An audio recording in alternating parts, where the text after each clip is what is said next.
You probably think the worst kind of boring Christmas is sitting at the table while your uncle argues about politics and the turkey dries out. Wrong.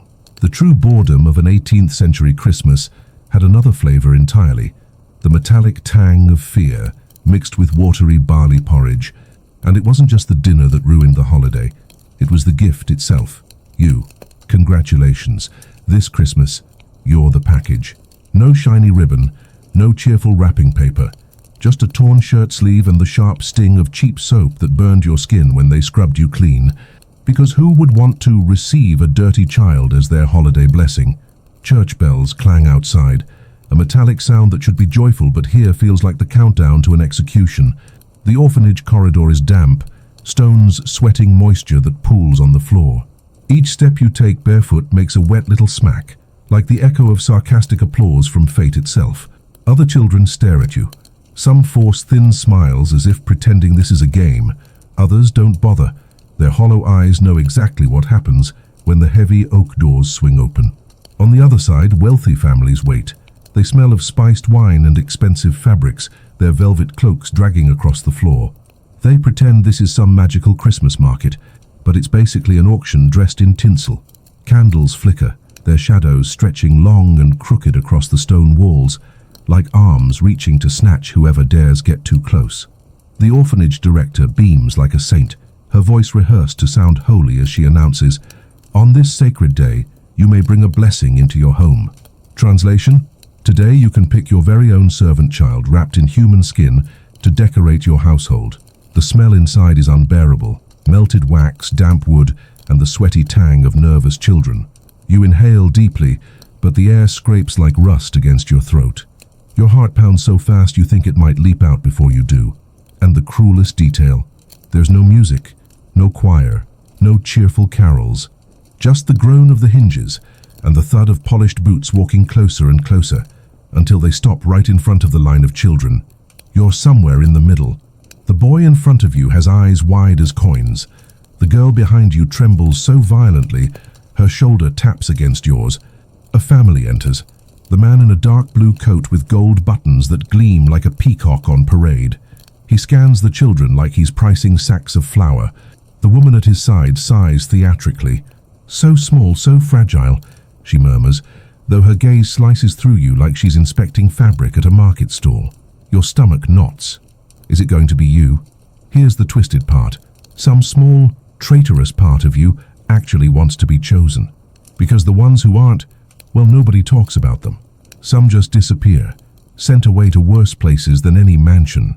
At least with a rich family, you might get real food, better than thin soup and hard bread. That's the kind of warped hope the orphanage plants in your head. Being a gift starts to feel like survival. The man raises his hand. He points. The boy in front of you gets dragged forward, stumbling as if he doesn't belong to himself anymore. The director's smile stretches wide, her eyes gleaming with triumph.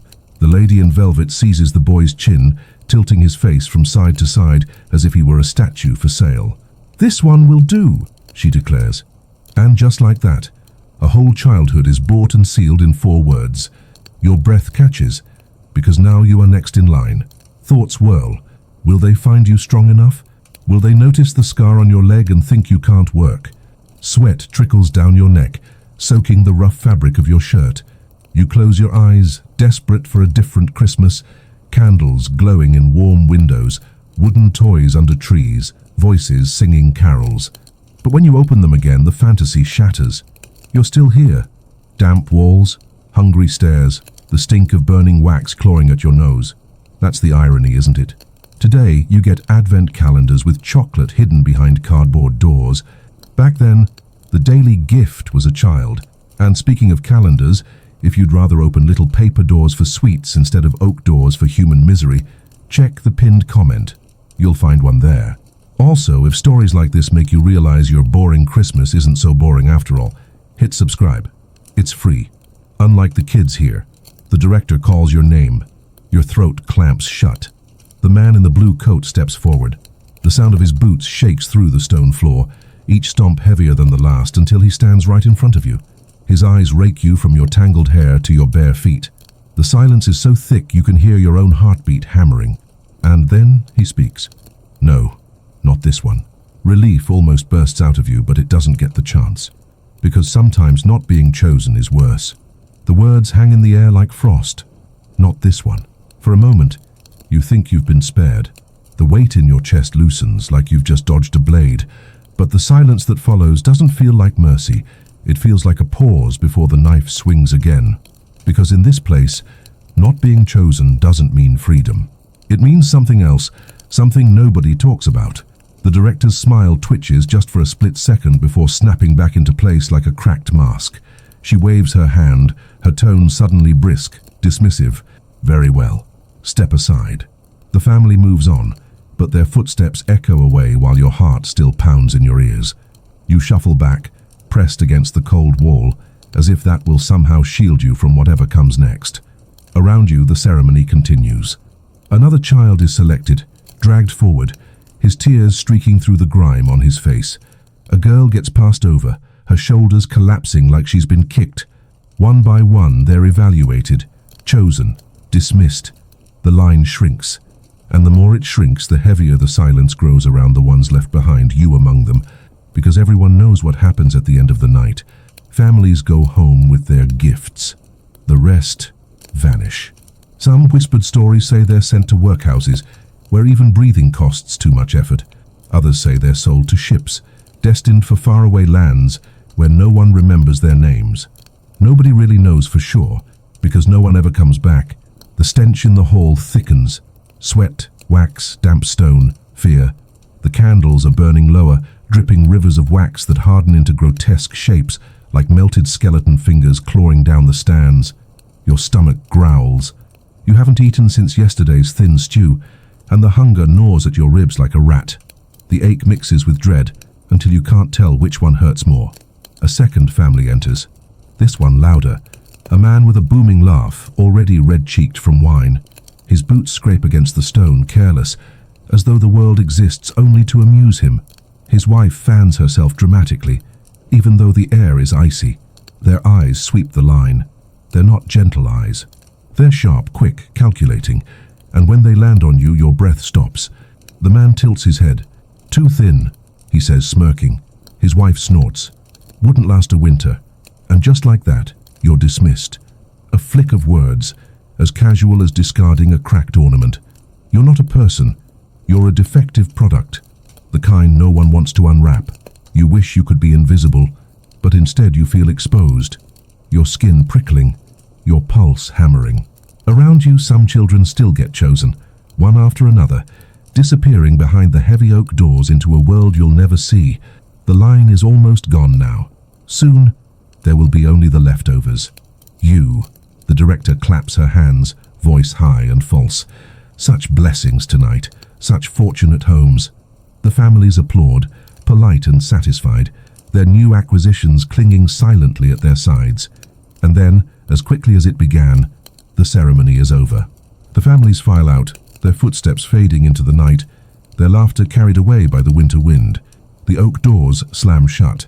The silence that follows is different, heavier, colder. The children left behind stand frozen, eyes wide, breaths shallow. You feel it, the shift. The air is thicker. Even the candles seem to burn lower, as if they know what's coming. The director steps forward, her smile gone now, her voice flat as stone. The rest of you, come. You hesitate, but the push from behind forces you to move. A caretaker herds you and the other unchosen children down a side corridor. The air here is colder still, and darker. The flicker of torchlight doesn't reach far enough to banish the shadows. Your bare feet slap against the stones, each step dragging you further from hope. The corridor twists. The smell changes too. Damp earth, mold, something metallic you can't quite name. You realize, with a chill crawling up your spine, that you're being taken underground. Down stone steps, deeper and deeper, until the noise of the world above is gone. Only the scrape of shoes and the drip of unseen water remain. At the bottom, a door waits. Heavy, iron-banded, scarred with deep scratches, as if someone once tried to claw their way out. The caretaker unlocks it, the creak of metal echoing like a scream. The door swings open, and a wave of cold air rushes out, carrying with it the unmistakable stench of rot. You freeze. Your body knows before your mind does. This is not where children sleep. This is where they disappear. The caretaker's hand clamps your shoulder, shoving you inside. The chamber beyond is dim, lit by a single flickering lantern. Shadows twist along the walls, and the ground is uneven, damp. You hear movement, not footsteps, scuttling, whispers. Your eyes adjust slowly and you see them, shapes in the corners. Other children, older, thinner, their faces pale, hollow-eyed, bones sharp beneath the skin. Leftovers. One of them looks at you, and his voice is barely a rasp. Didn't get picked, did you? He almost smiles, but it isn't joy. It's the grim confirmation of a curse. The caretaker slams the door shut, plunging you into semi-darkness. The lock clicks into place, final and cold. Your breath quickens. Your pulse is a drum. You realize you've just been dropped into the part of Christmas no one sings about, the kind where being unwanted isn't salvation. It's the start of something worse. The air in the underground chamber is heavy, damp and sour, like someone bottled fear and left it to rot. You press your back against the cold wall, the stones rough and wet beneath your skin. Around you, the leftovers stir in the gloom. Thin figures wrapped in rags, shadows with eyes. They don't look surprised to see you. They just accept it, as if you were always going to end up here. One of the older boys crawls closer, his knees cracking like brittle twigs. His face is gaunt, jaw sharp as a blade.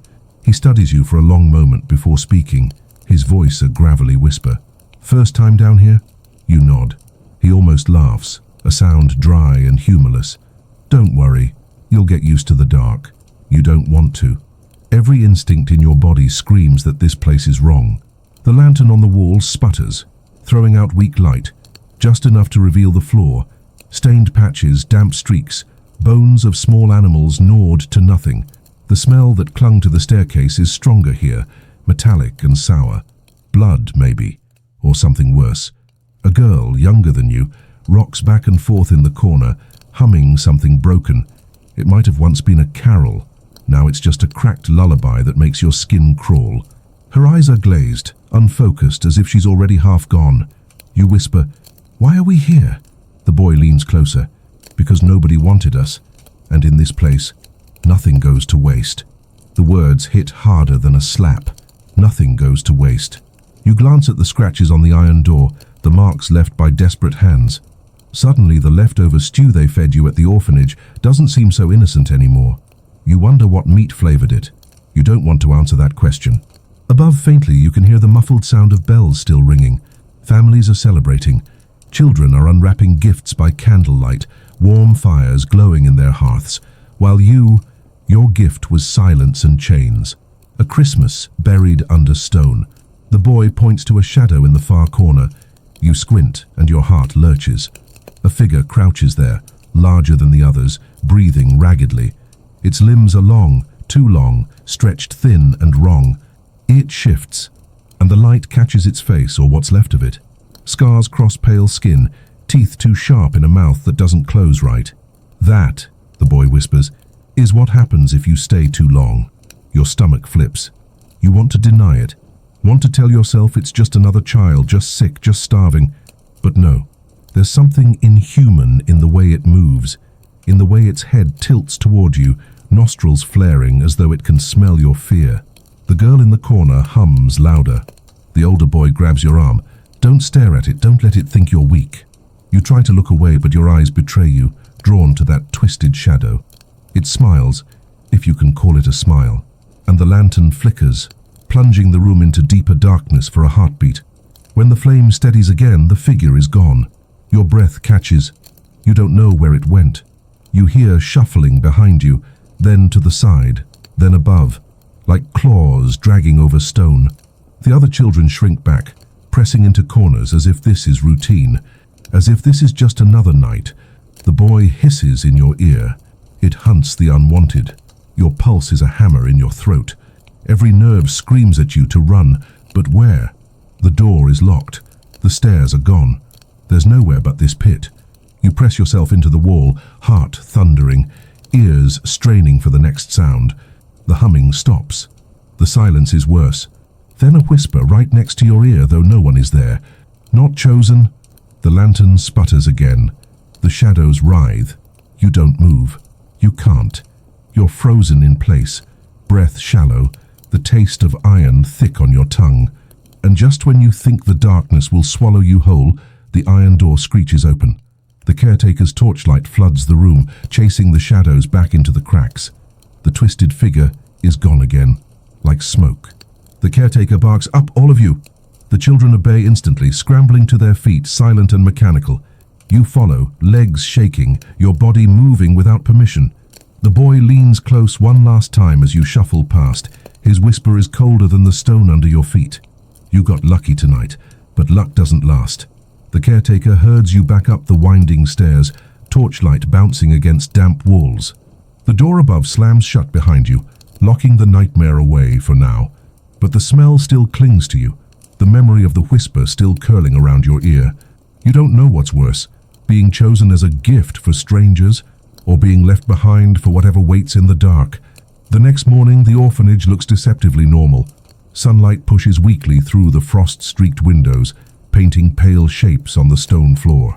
Children shuffle about, their movements mechanical, their eyes hollow. To an outsider, this might look like routine, chores, cleaning, preparing the hall for another day. But to you, after last night, every shadow feels alive. Every creak of the floorboards reminds you of claws on stone. You sit on a bench clutching the hunk of bread they call breakfast. It's hard as bone, dry enough to scrape your throat raw. The others gnaw on theirs silently, jaws working like tired machinery. No one speaks about the cellar. No one even glances at the iron door at the end of the corridor. It's as if silence is the only way to survive. But your mind won't let it go. You hear the whisper still, not chosen. You see the shape in the corner, the twisted smile, the way the lantern sputtered as though it couldn't bear to show you what was really there. You wonder how long those children had been down there. Days, weeks, years. And the worst thought of all, will you end up like them if you stay too long? The director glides through the hall, her expression the very picture of piety. Her voice carries a rehearsed warmth, praising the blessed adoptions from the night before. She lists the families, their names dripping with status and wealth, as if the children were trophies rather than human beings. Her words slide over the room like syrup poured on poison, but then her gaze lands on you. Just for a second, her smile falters. You feel it, a pinprick, a warning. She knows you weren't chosen, and that means she knows exactly where you spent the night. Later, you're sweeping the corridor when two caretakers stride past, their voices hushed but sharp. You catch fragments. More left behind than usual, cellars full. Director says we need to thin them out before Christmas feast. Thin them out. The words stick to your skin like grease. You grip the broom tighter, hands trembling. Suddenly you realize it's not just about being adopted or not. There's a third fate, one even darker. That night the bells ring again. Families arrive, their laughter echoing against the stone. More children are lined up, their hair brushed, their faces scrubbed raw. You're not in the line this time. You're standing against the wall, broom in hand, ordered to sweep as if you were invisible. But invisibility doesn't help, because you can see it all. A boy is chosen, dragged forward. His small hand disappears into a velvet glove. A girl is passed over, her shoulders crumpling as she's shoved back into the shadows. One by one, the line dwindles. And every time a child isn't chosen, you feel the weight of the cellar pressing in again, colder than the winter outside. Then, in the middle of the ceremony, something unusual happens. A man in fine clothes, silk trimmed with fur, stops in front of you. His eyes, pale and calculating, narrow as he studies you. "Not in the line," he says to the director. "Why?" The director's smile wavers. "This one has been reserved." Reserved. The word drips with implication, and you hate the way it feels. The man tilts his head, intrigued. He steps closer, his perfume cloying, spiced wine and musk, masking something rotten underneath. He lifts your chin with a gloved finger, forcing your eyes to meet his. His smile is thin, too sharp. "I like this one," he murmurs. Strong eyes. "I'll pay extra." The director hesitates.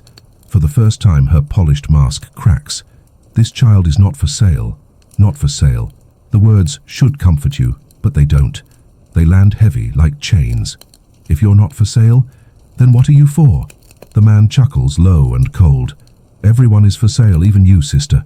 He drops your chin and turns away, but his parting glance lingers like frostbite. You know he'll remember your face. The ceremony ends. Families leave, children in tow, doors slamming shut. The hall empties, but you can't shake the encounter.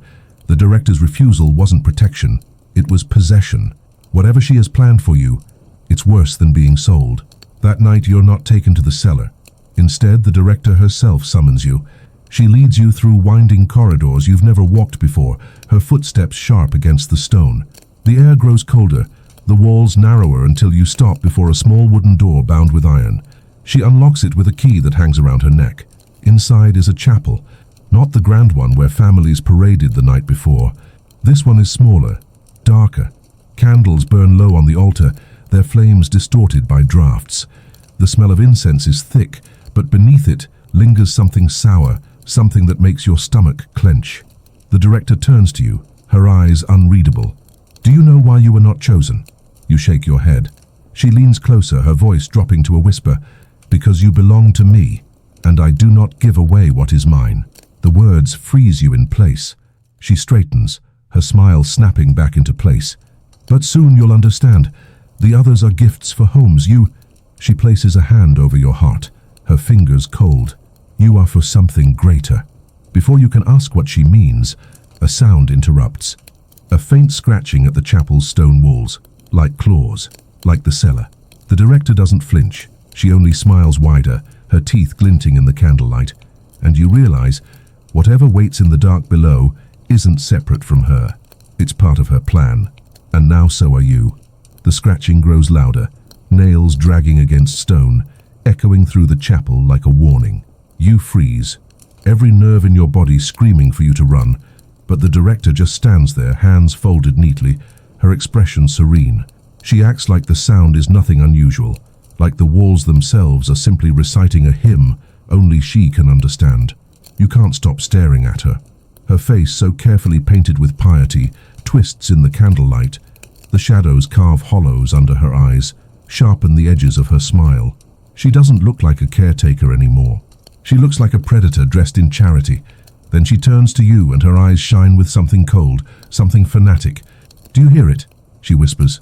That is the voice of true Christmas, not the shallow joy of gifts and feasts. The real Christmas is sacrifice. Sacrifice. The word drops like a stone in your stomach. She kneels before the altar, muttering prayers in a language you don't understand. Her voice is low and guttural, not the polished tone she used with families upstairs. The incense thickens, cloying and suffocating. You cough, your throat burning, but she doesn't notice or doesn't care. And then you hear it again. Not scratching this time. Breathing, heavy, wet, rasping. From behind the altar, you stumble back, nearly tripping over the uneven stones. The director rises, calm as ever. Do not fear, she says, though her smile tells you that fear is exactly what she wants. The children in the cellar, the ones left behind, they are not wasted. They are transformed. They become part of the eternal gift, a gift no wealthy house could ever rival. The altar shifts. At first you think it's your eyes, the incense playing tricks. But no, the slab of stone actually moves. Something pushes against it from beneath. The candles gutter, their flames bending toward the disturbance. Your chest tightens. You whisper, "What's under there?" Her grin widens, teeth catching the light. The heart of Christmas. The stone grinds aside. The smell hits you first. Rotting flesh, damp earth, iron-rich blood. It slams into your lungs, making you gag. Then a shape rises, pale skin stretched thin over bone, eyes too large, glistening in the candlelight. Its mouth hangs open, teeth jagged, breath rattling like a dying bellows. It's not a child anymore. Maybe it once was, but whatever humanity lingered has been peeled away, twisted into something that should not exist. Its limbs twitch, jerky and insect-like, as it pulls itself onto the altar. You stumble back until your shoulders slam into the chapel wall. Your heart pounds so hard, you're sure it will burst through your ribs. The director extends her arms, as if welcoming the creature into holy embrace. Behold, she breathes, the true miracle. The thing tilts its head, its eyes locking on you. Hunger burns there, raw and endless. You whisper, "No," but your voice cracks. The director turns sharply. "Yes, You were not chosen by men because you were chosen by it. You are not a servant. You are an offering. The word cuts through you. Offering. The creature shuffles closer, its joints clicking, its breath fogging in the cold air. You press against the wall, wishing it would swallow you whole, anything to escape those eyes. The director moves aside, leaving a clear path between you and the altar. She doesn't just expect this, she's orchestrating it. The thing opens its mouth wider. The sound it makes is not a growl, not a cry, but a chorus of whispers, like dozens of voices tangled together. You recognize them. The children from the cellar, the ones who vanished. Their voices coil around you, whispering your name, pulling you closer. Your knees buckle. You fight to stay upright, but your legs feel weak, heavy.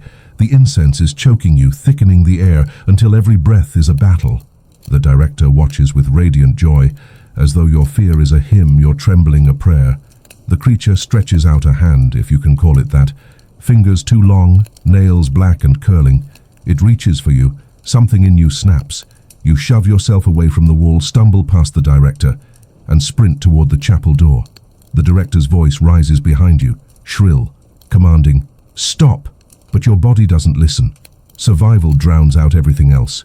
The door slams open under your weight, the corridor beyond stretching like salvation. You run, bare feet slapping against cold stone, lungs burning. Behind you, you hear the scrape of claws, the echo of whispers. It's following. You don't know how far you run. The orphanage twists into a maze. Hallways you don't remember, staircases that descend when you thought they should rise. Every turn feels wrong. Every shadow feels alive. You're trapped in a labyrinth built from stone and fear. And then suddenly silence. You stop, chest heaving, sweat chilling your skin. No footsteps, no whispers, just your ragged breathing echoing in the dark.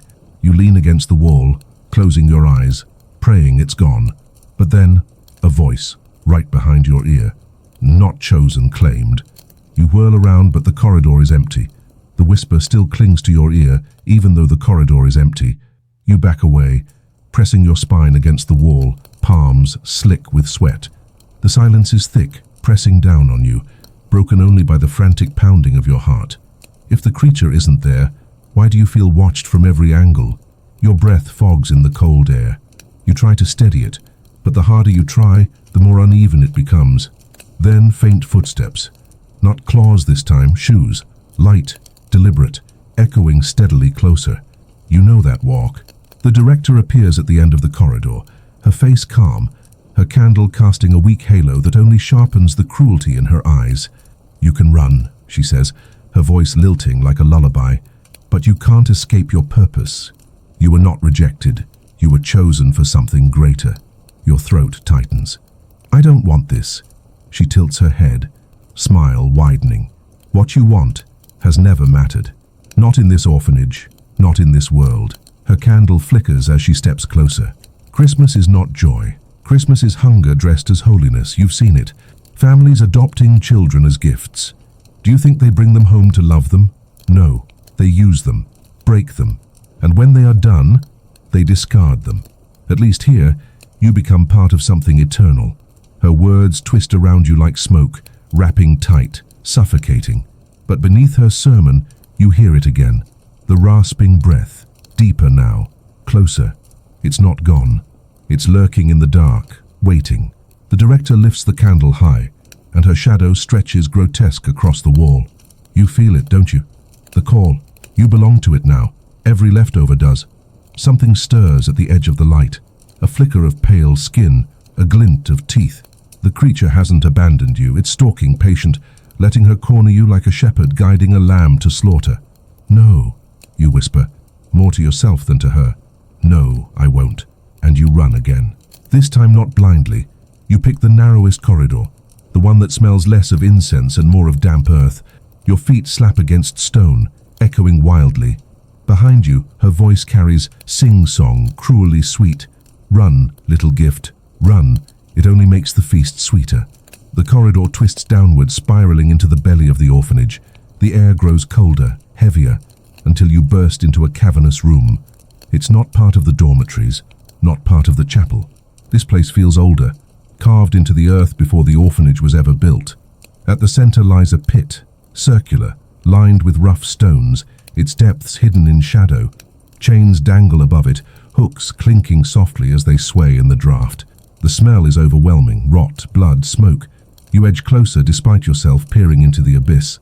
At first, you see nothing, just blackness. But then, movement, shifting, writhing, eyes glinting faintly, too many to count. Children, or what's left of them. Twisted bodies, pale faces, mouths stretched in silent screams. Their limbs twitch as if strung on invisible wires, jerking in unnatural rhythm. And their eyes, all of them, lock onto you. Your stomach lurches. You stagger back, bile burning your throat. The director's voice drifts down the stairwell behind you. Behold the choir of the forgotten. Every Christmas, it grows. Every unwanted child finds their place here. Together they sing the only carol that matters, obedience. The pit stirs. A sound rises, faint at first, then swelling, a chorus of whispers, moans, and broken fragments of song. Carols, warped into something monstrous. The voices weave together, filling the chamber with a sound that makes your bones ache. The director steps into the room, candlelight glinting off her teeth. And now, you will join them. You stumble backward, but your heel catches on a loose stone. You nearly tumble into the pit before catching yourself. The chains overhead rattle, hooks swinging, hungry. The children below reach upward with jerking arms, their whispers rising, "Join us! Join us!" The creature from the chapel crawls into the chamber, pale and grotesque, dragging itself toward you with twitching limbs. Its eyes gleam with hunger, its mouth stretching into that terrible knot smile. You're trapped between the pit, the creature, and the director. Your chest heaves, panic threatening to crush you. But then, you notice something. The pit walls are lined with old carvings, symbols half buried in grime. Not Christian crosses, older, sharper. You don't know what they mean, but they pulse faintly in the candlelight. The director follows your gaze and sneers. Ah, you see them. Marks of those who built this place long before us. They knew the truth. Sacrifice keeps the world alive. You should be grateful to be part of the tradition. She steps closer, extending her hand. Come willingly and it will be painless. Behind her the creature snarls softly. The children in the pit reach higher, their whispers climbing into a frenzy. You shake your head, trembling. No, I'm not your gift. And for the first time, the director's smile falters. The candle flickers violently, almost extinguishing. Shadows leap across the walls, distorting everything into monstrous shapes. The pit roars with voices. The creature lunges closer. You brace yourself against the stone, every muscle screaming, knowing that in the next heartbeat you'll have to choose. Jump into the pit, face the creature, or face her. The chamber vibrates with sound, whispers, rattling chains, the crackle of candle flames straining against the draft. Your body is frozen, pinned between three horrors. The pit with its clawing children, the director with her zealot smile, and the pale creature dragging itself toward you like hunger given flesh. Your legs finally move before your mind catches up. You grab the only thing within reach, a rusted chain hanging from the ceiling, and swing it wildly. The metal clangs against stone, sparks flashing in the dark. The director laughs. How sweet. Do you think iron frightens eternity? But the sound does make the creature hesitate, its twitching limbs recoiling for a heartbeat. That hesitation is all you need. You bolt sideways, skirting the pit's edge, heart hammering, feet slipping on the damp stone. Voices rise from the abyss, pleading, mocking, demanding, "Join us, join us, join us." The director's candlelight follows, her voice slicing through the cacophony. You can run as far as you like, child. You were not chosen for homes because you were chosen for here. The pit always claims its gifts. You stumble into a side passage, low and narrow, the ceiling forcing you to crouch. The air is damp, reeking of mold and decay.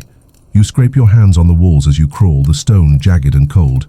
Behind you, you hear the scrape of claws on rock, closer and closer, the creature squeezing itself through spaces it has no right to fit.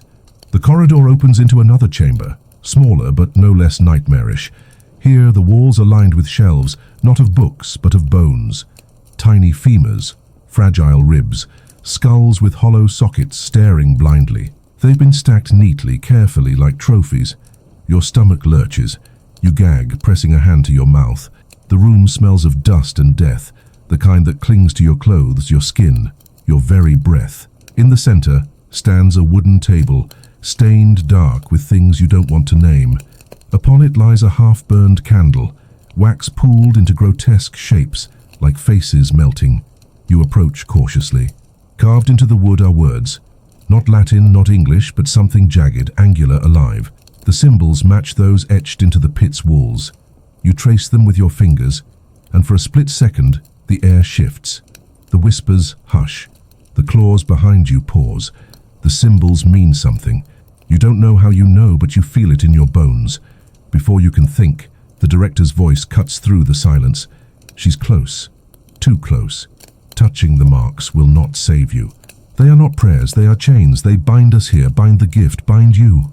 Her candlelight spills into the chamber, painting the bone-lined walls in flickering orange. She steps in, her expression radiant with fevered joy. The creature slithers in behind her, its limbs jerking, its mouth dripping with hunger. You back against the wall, breath ragged, eyes darting between them. "Why me?" you shout, your voice cracking. "Why not one of the others?" The director's eyes glitter. Because you fight. Most collapse into silence, into obedience.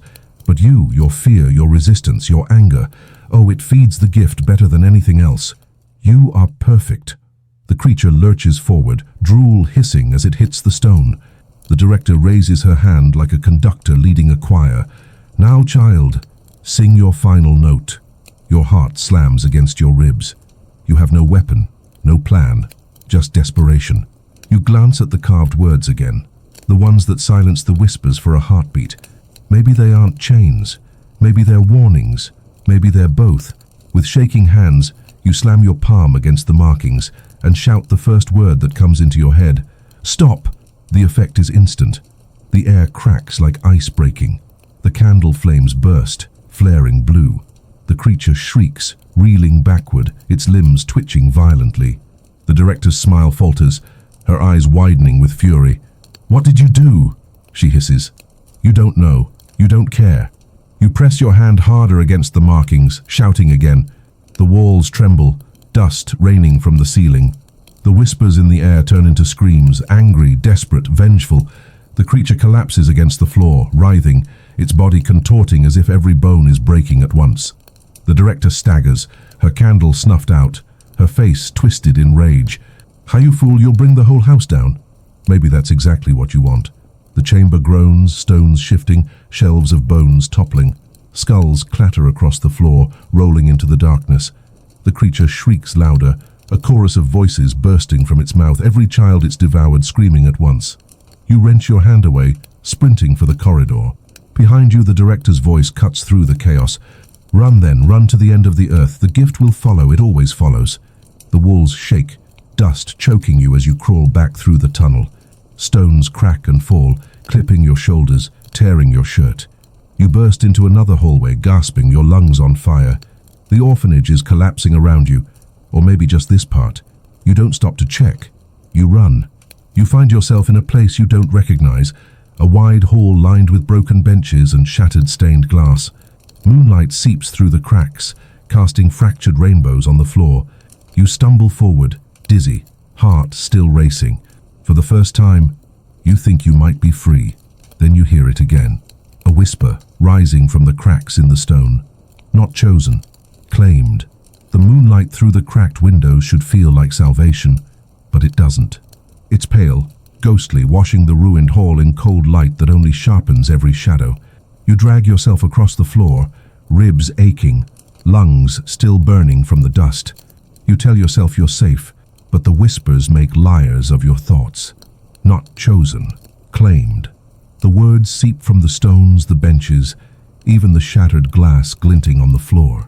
You clamp your hands over your ears, but the voices aren't coming from outside. They're inside your skull, weaving through your thoughts like worms.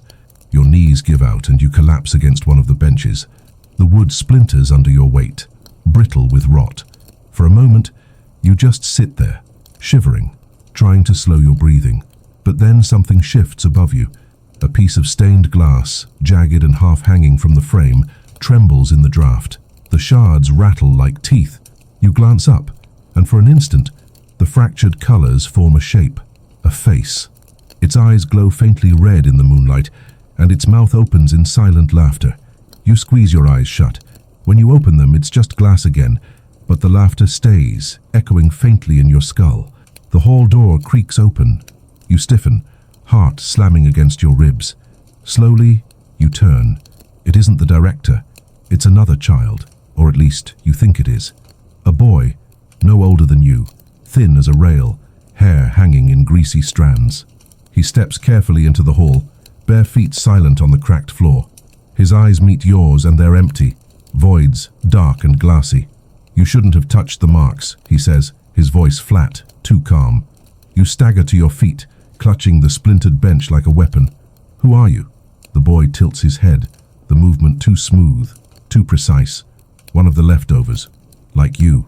He takes another step forward, moonlight catching the hollows of his cheeks. "But I listened. I obeyed. You didn't. That's why it won't leave you now." "It?" you whisper. The boy's lips twitch, almost a smile.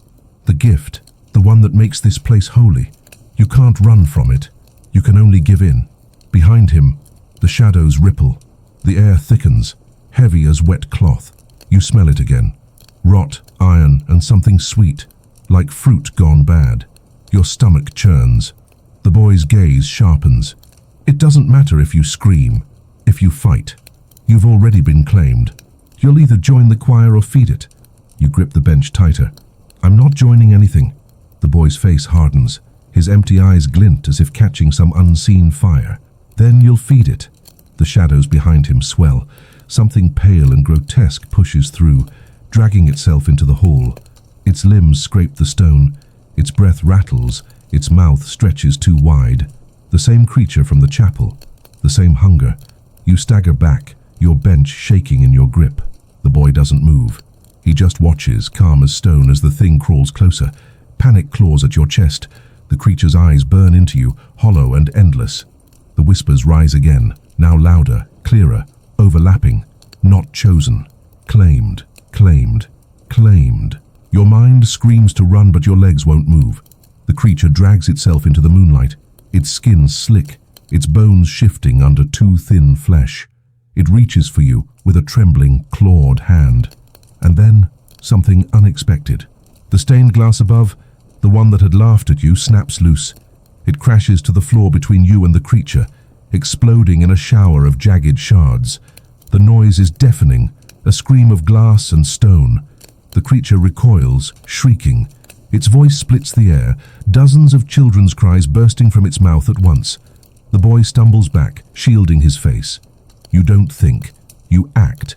You grab one of the glass shards, its edge sharp enough to slice your palm open. Blood drips down your wrist, hot against your frozen skin. You hold the shard out like a dagger, your hand trembling but steady enough to keep the point forward. The creature snarls, crawling closer, but slower now. Its eyes flick between the shard and the blood running down your arm. The boy's expression twists into fury. "Don't fight it.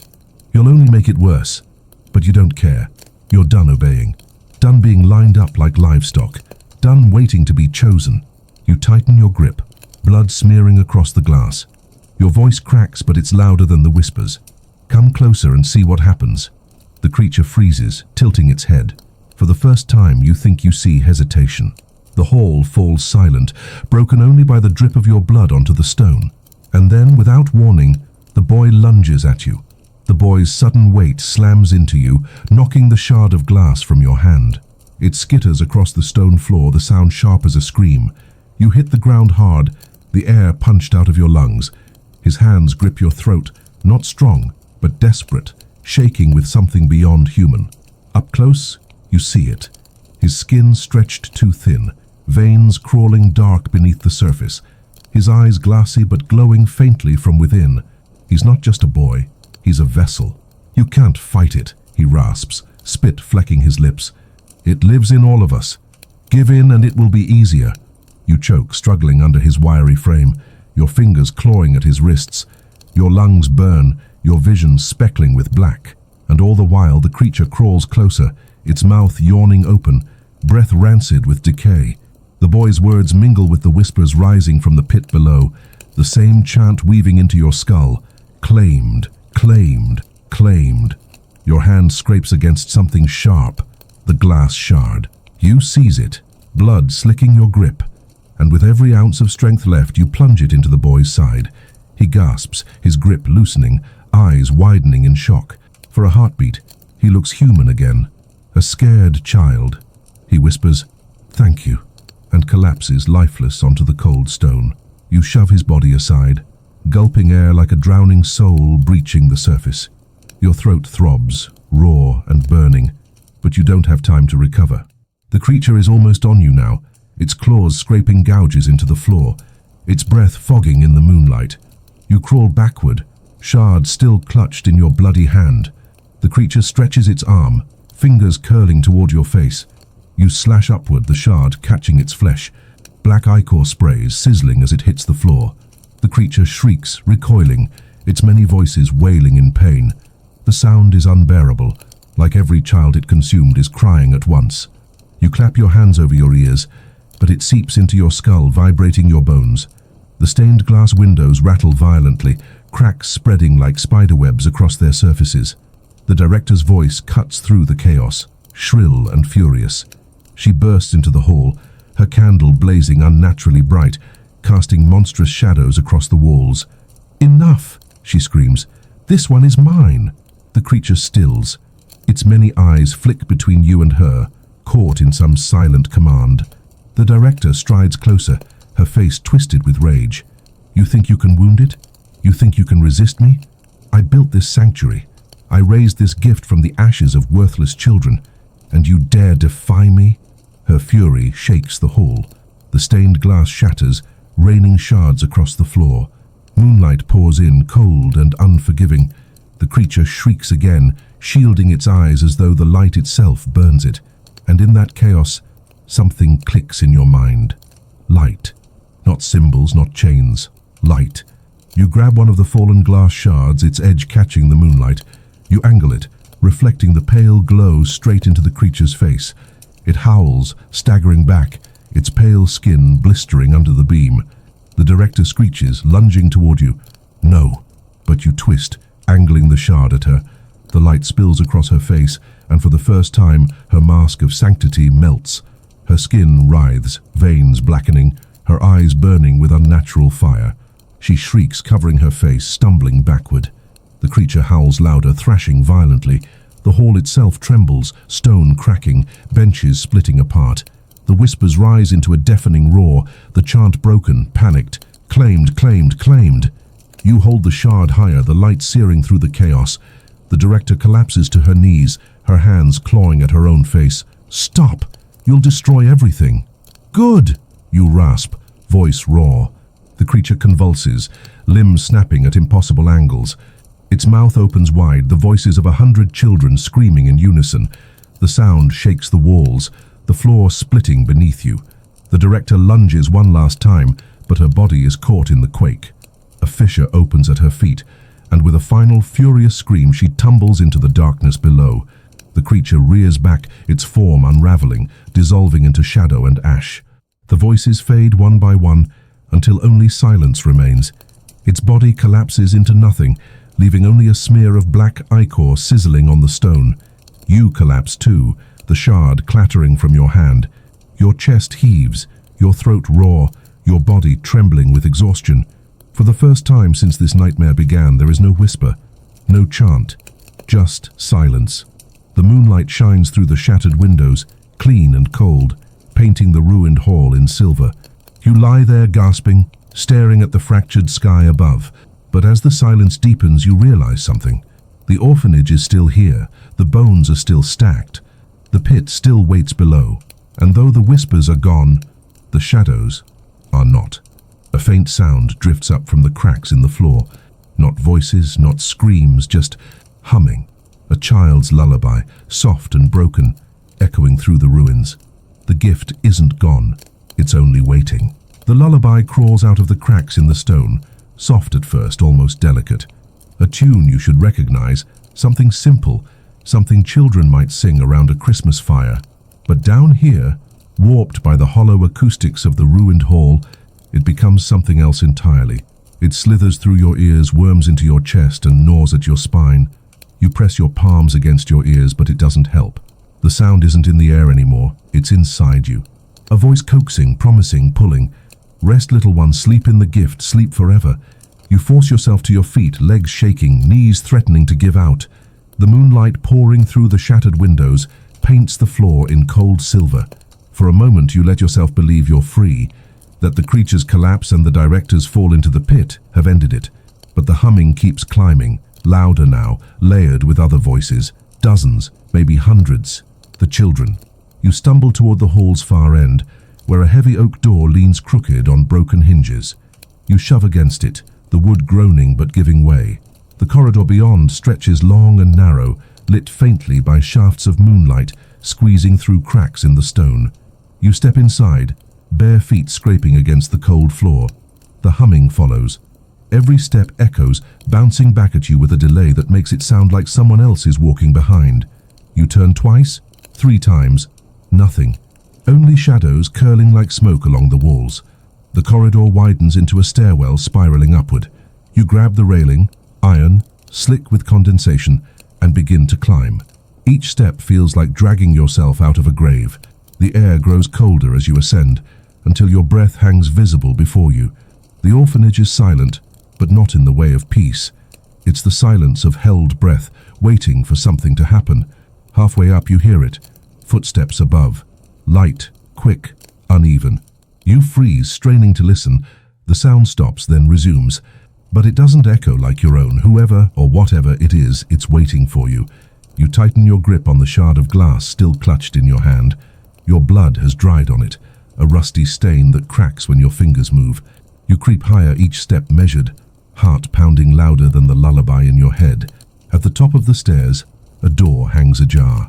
A sliver of moonlight cuts through, casting a blade of light across the floor. You push it open slowly. The hinges groan. A scream in the silence. Beyond is the orphanage's main hall. The Christmas garlands still hang, wilted and dust-choked. The long wooden tables are empty, bowls overturned, scraps of bread molding in the corners. It looks abandoned yet lived in, like the party ended centuries ago, but no one told the building. You step inside. The humming stops. Relief washes over you, too quickly. Because silence here isn't safety. Silence here is the moment before something breaks. A soft tap from the far end of the hall. You squint, moonlight barely reaching the shadows beyond the tables. Something moves, small, quick. You edge closer, shard ready. The figure steps into the light.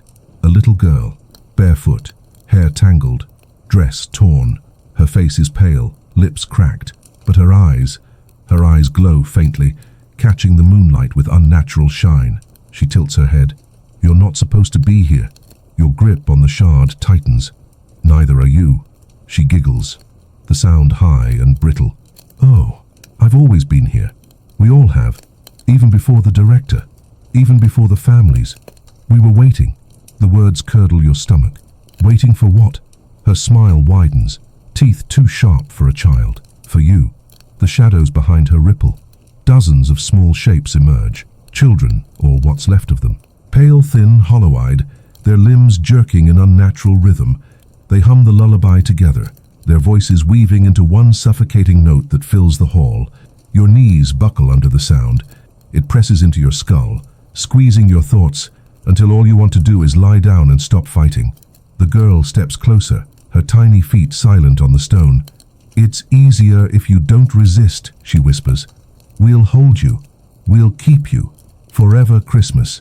The children spread, forming a circle around you. Their humming rises, vibrating in your bones. The girl extends her hand.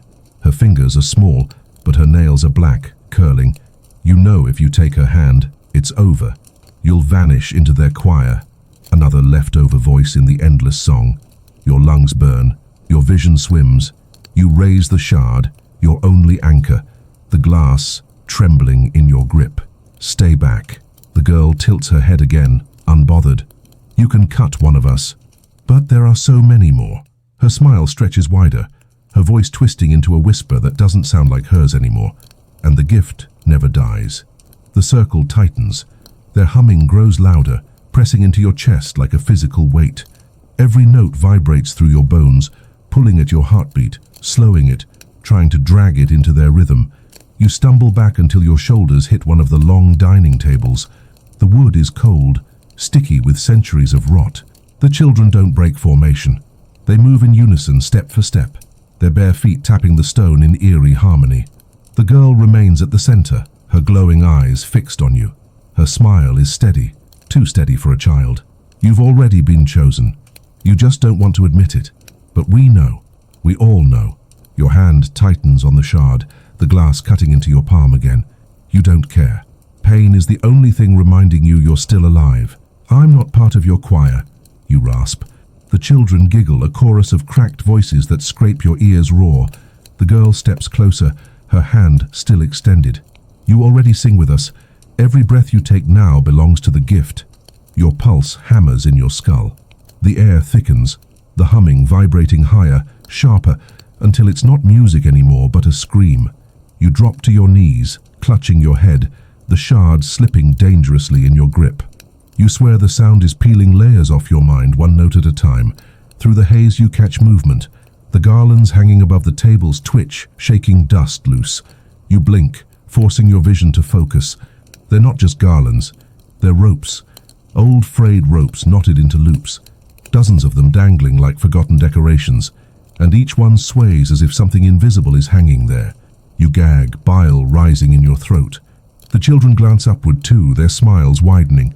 See, the girl whispers, this hall has always known the truth. We're the ornaments. You're just waiting to be hung with us. The ropes creak. One drops lower, the noose swinging just above your head. Your heart lurches. You slash at it with the shard, cutting the rope in two. The fibers split with a snap, falling to the floor in a heap. The children hiss, their humming breaking rhythm for the first time. The girl's smile falters, her eyes narrowing. You shouldn't have done that, she whispers. The air shudders. The broken rope writhes on the ground, twitching like a severed snake. Then, impossibly, it slithers across the floor, curling around your ankle. You scream, kicking wildly, slicing with the shard. Fibers snap, but more ropes drop from the rafters, wriggling, twisting, reaching. The children laugh again, their voices warped, echoing through the hall. The girl tilts her head, satisfied. It doesn't matter if you cut them. They always grow back, like the gift, like us. Your chest heaves, the ropes tighten around your legs, pulling you down. You slash, cut, scream. For every one you sever, two more fall. They crawl across your arms, your chest, curling toward your throat. The humming returns, louder, sharper, drilling into your skull. You feel yourself slipping, your vision tunneling. For a moment you see yourself the way they do, hanging like an ornament, swaying gently, another voice humming the eternal carol. No, you roar, forcing every ounce of strength into one motion. You drive the shard straight into the stone floor. It cracks. The sound is deafening, like ice splitting across a frozen lake. A jagged line rips across the hall, tearing through the floor, splitting the circle of children. The ropes recoil, snapping upward, vanishing into the shadows. The children stagger, their humming breaking into shrieks. The girl screams, her glowing eyes flaring before flickering like dying candles. You can't break it. You can't. But the crack widens, the stone groaning as the hall itself splits in two. Dust rains from the ceiling, beams creaking. The children scatter, their forms blurring, some vanishing into smoke, others retreating into the shadows. The girl is the last to remain, her eyes burning with fury. You can't run forever, she spits. You'll come back, they always do. And with that she dissolves into the dark, her voice echoing like a curse. Always. You collapse to the floor, chest heaving, hands trembling around the shard. The hall is silent again, save for the groan of the wounded building. Moonlight streams through the cracks above, illuminating the broken ropes, the dust, the ruin. You should feel relief. Instead, you feel emptier than ever. Because she's right. You didn't destroy it. You only delayed it. And deep below you hear it again. The faintest hum. Patient. Waiting. The silence after the children vanish is worse than the humming. It isn't peace. It's anticipation. The kind of stillness before a storm breaks, when even the wind holds its breath. You stand slowly, every muscle trembling, glass shard heavy in your bleeding hand. The orphanage groans around you. The cracked floor shifts, stones sliding against each other. Dust trickles from the rafters, coating the broken tables in a pale shroud. The ropes that had writhed only moments ago hang limp, like nothing ever happened. But you know better. You stumble toward the nearest doorway, determined to leave this cursed hall. The doorframe splinters as you touch it, wood rotting under your fingers. You push through anyway, into a corridor that feels wrong immediately. The walls seem closer, the ceiling lower. It isn't the same hall you came from. The orphanage is changing. You hurry forward, breath ragged, feet slipping on damp stone. The passage twists, splitting into forks that weren't there before. Every turn leads to more doors, more staircases, more endless grey stone. The building itself is shifting around you, trapping you in a maze. Behind you faintly, the humming starts again. You run. Your bare feet slap against the floor, each impact echoing too loudly, like the building itself is mocking your escape. Shadows stretch along the walls, twisting into shapes that don't belong. Arms too long, faces too wide, mouths full of jagged teeth. Every time you blink, they move closer. You stumble into another room and slam the door behind you. The chamber is small, round, lined with cracked plaster. In the center stands a single chair, wooden, splintered, with straps dangling from its arms. The straps are stiff, dark with old stains. You back away instinctively, bile rising in your throat. The humming outside grows louder, closer. You can't stay here. You spin back to the door. It's gone. The wall is smooth, seamless stone, no frame, no hinges. The room has sealed itself shut. Your chest tightens, panic boiling over. You slam your fists against the wall, scream until your voice cracks. Nothing changes. The air grows heavier, hotter, pressing down on you. The chair creaks. You freeze. The chair shifts. Its legs scrape against the floor, slow, deliberate. It inches toward you, as if dragged by invisible hands.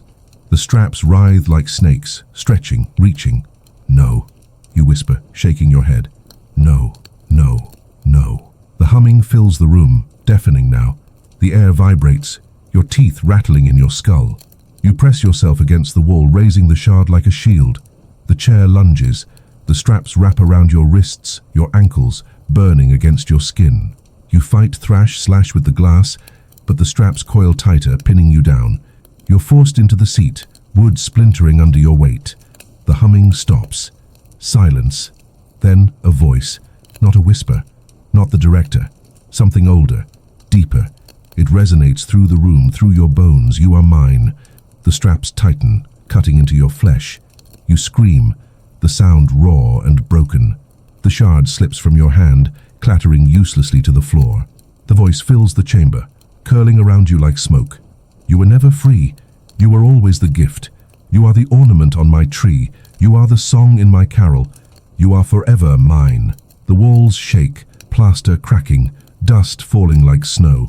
You thrash, desperate, but the chair holds fast. Your blood drips onto the floor, sizzling as it hits. The air reeks of iron, incense, and rot. You squeeze your eyes shut, praying for it to end, but instead, you see it. The pit, the children, the creature, the director, all their faces twisting into one endless grin, and then the straps loosen. You fall forward, crashing to the floor, gasping, choking, clawing at your raw wrists. The chair is still, its straps limp once more. The voice fades, replaced by the faint hum returning beyond the walls. It lets you go, but not because you won, because it wants you to keep moving, to keep struggling, to keep feeding it. You stagger to your feet, grabbing the shard with trembling hands. The wall where the door once was cracks open again, revealing a corridor bathed in faint moonlight. You don't question it. You stumble through, desperate to be anywhere but here. The corridor stretches endlessly, the humming chasing you like a shadow. You know now, the orphanage isn't just a building, it's alive and it doesn't want you to leave. And deep in the dark you hear laughter. Childish, broken, echoing through the stone. Christmas isn't over, it never ends. The corridor feels endless, stretching into blackness like the spine of some dead beast. You stagger forward, each breath a ragged scrape, your throat raw from screaming. The shard of glass digs into your palm, sticky with half-dried blood, but you cling to it anyway. It's the only proof you're not already swallowed whole. The moonlight ahead beckons faintly, leaking through cracks in the ceiling. You focus on it, step by step, as if it's salvation. Every time your knees buckle, every time the whispers push against your skull, you force your eyes back to that pale glow. But the orphanage doesn't let go so easily. The floor beneath you shifts, sloping downward when it should rise. The walls bend inward, narrowing, pressing against your shoulders.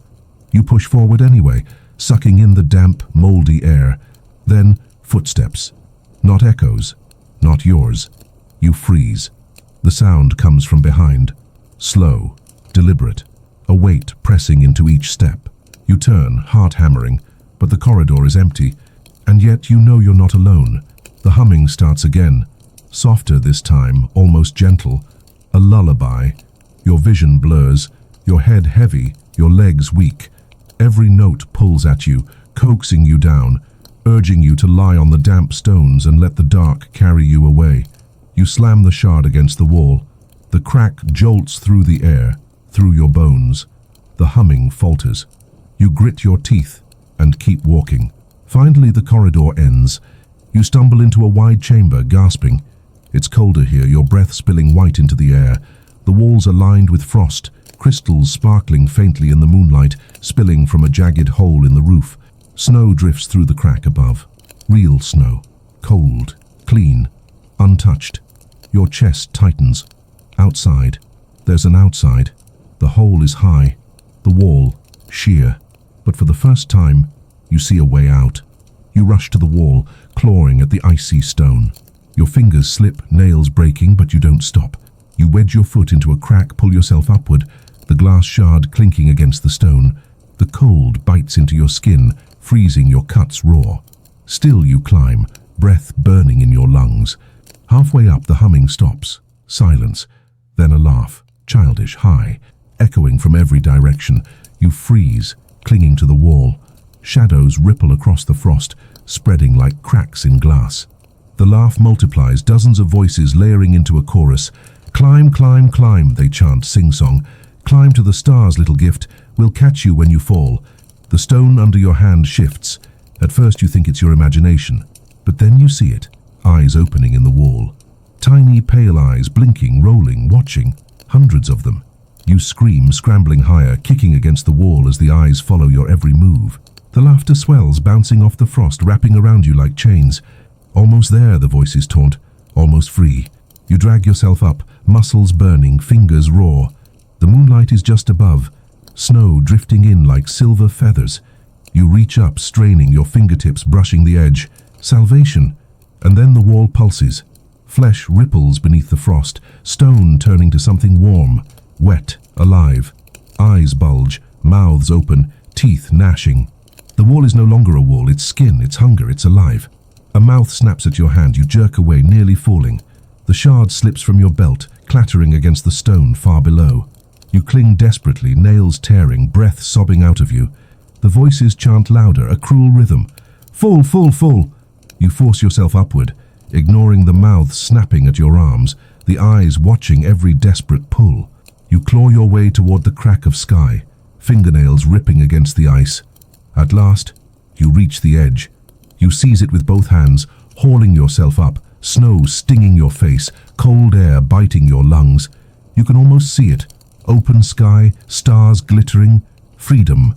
But then a hand grips your ankle, cold, small, childlike. You look down. Dozens of pale arms stretch from the wall, tiny hands gripping your legs, your clothes, your skin. Their faces press from the stone, mouths open in silent screams. The leftover children. The girl is among them, her glowing eyes fixed on yours. She grins. Almost free, she whispers. But never. The arms pull. You scream, clawing at the snow, dragging yourself higher, refusing to let go. The sky above seems to shrink, the hole closing, the walls tightening around you. You kick, thrash, sob. The hands don't let go. The laughter rises, deafening, echoing across the chamber. And then, silence. The arms vanish. The wall is stone again. You're alone, clinging to the edge of the crack in the roof, snow drifting over your shaking body. But the laughter still echoes in your skull. Almost free. Snowflakes sting your face as you dangle from the edge of the cracked roof. The sky is right there, open, wide, free. But your arms are trembling, muscles screaming, fingers slipping on the icy stone. You've never been this close to escape, and you've never been so certain it will kill you. The laughter lingers in your skull, faint now, fading into the hum again. Almost free, almost ours. You grit your teeth and haul yourself upward. Your nails tear, your skin splits, blood smearing against the frost. But inch by inch you drag yourself higher, until your chest clears the edge. You collapse onto the snow-dusted roof, gasping, sobbing, your breath steaming into the frozen air. The world outside spreads before you. Black forest, skeletal trees cloaked in frost. The moon hangs low, pale and sharp, stars glittering above. The night is quiet, too quiet. You stagger to your feet, legs shaking. The roof creaks beneath you, tiles slick with ice. Behind you, the crack still gapes, the orphanage breathing like a wounded beast. The hum echoes faintly from below, muffled by stone and snow. For the first time you feel distance. You feel like maybe, just maybe, you're outside its reach. You take a step, then another.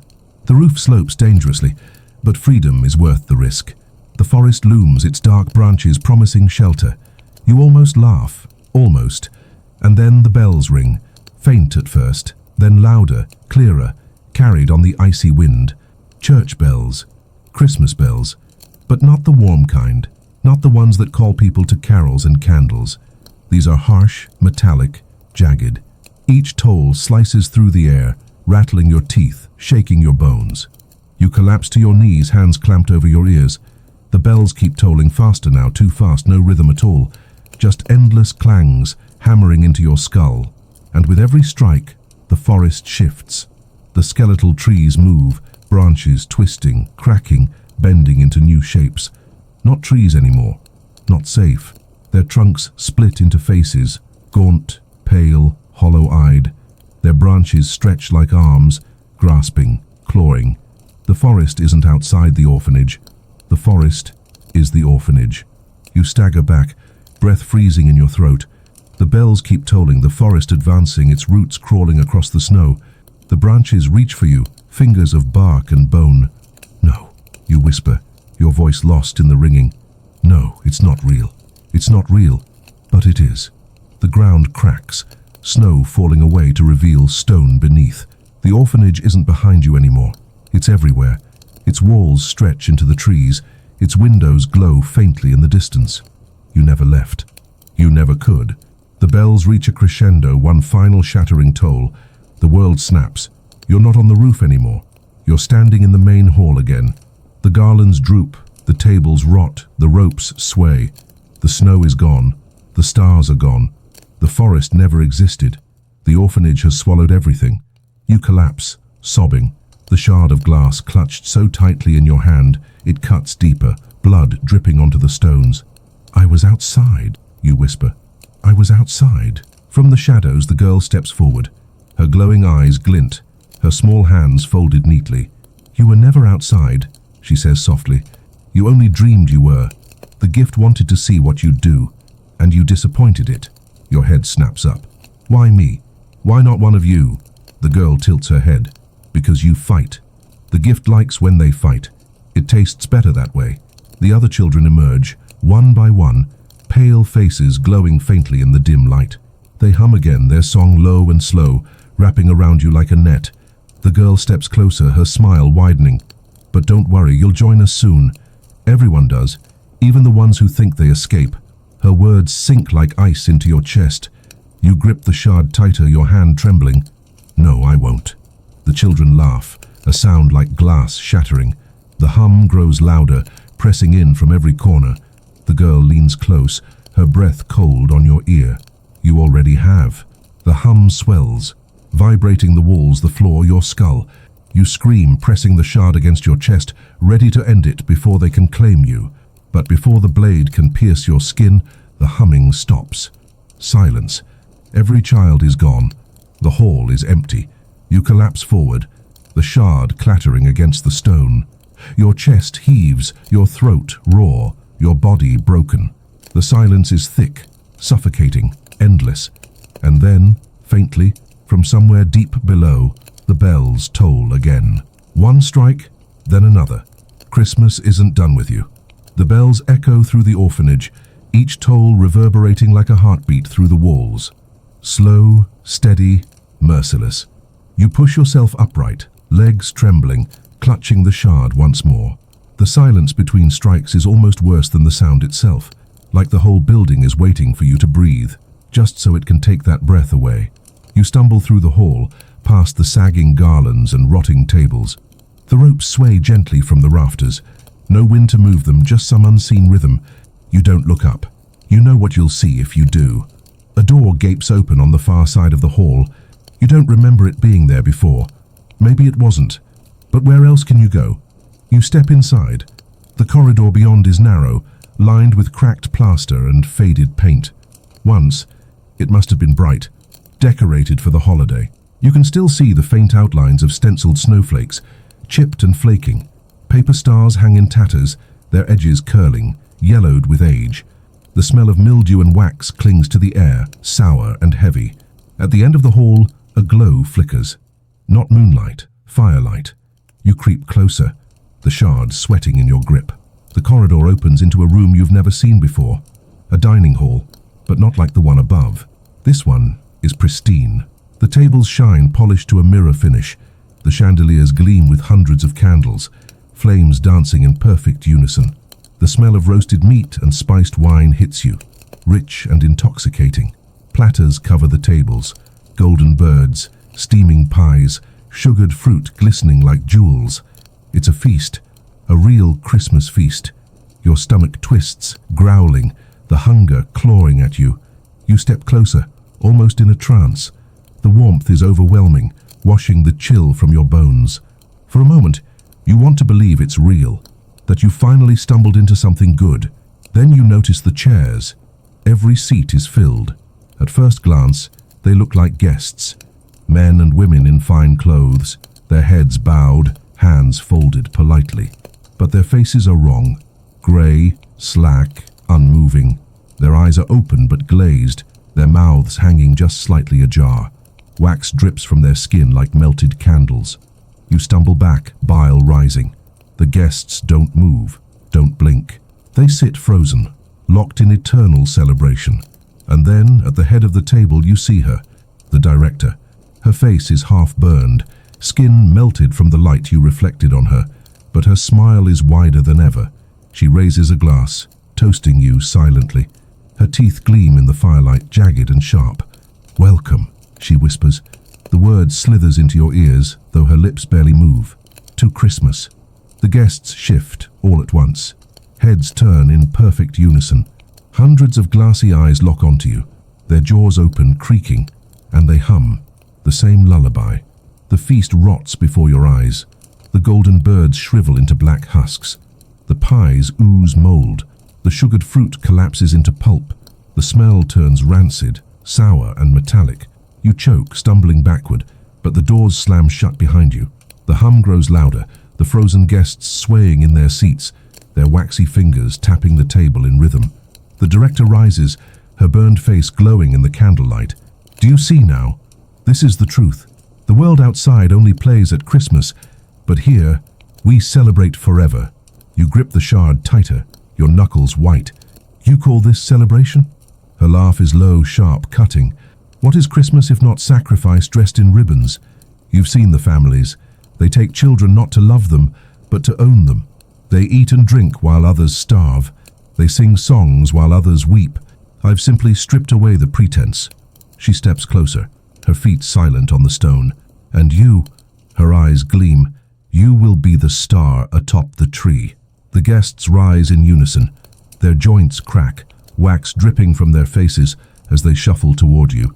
Their hum is deafening now, rattling the chandeliers, shaking the feast into dust. You back against the table, the shard shaking in your bloody grip. "I'm not your ornament," you spit.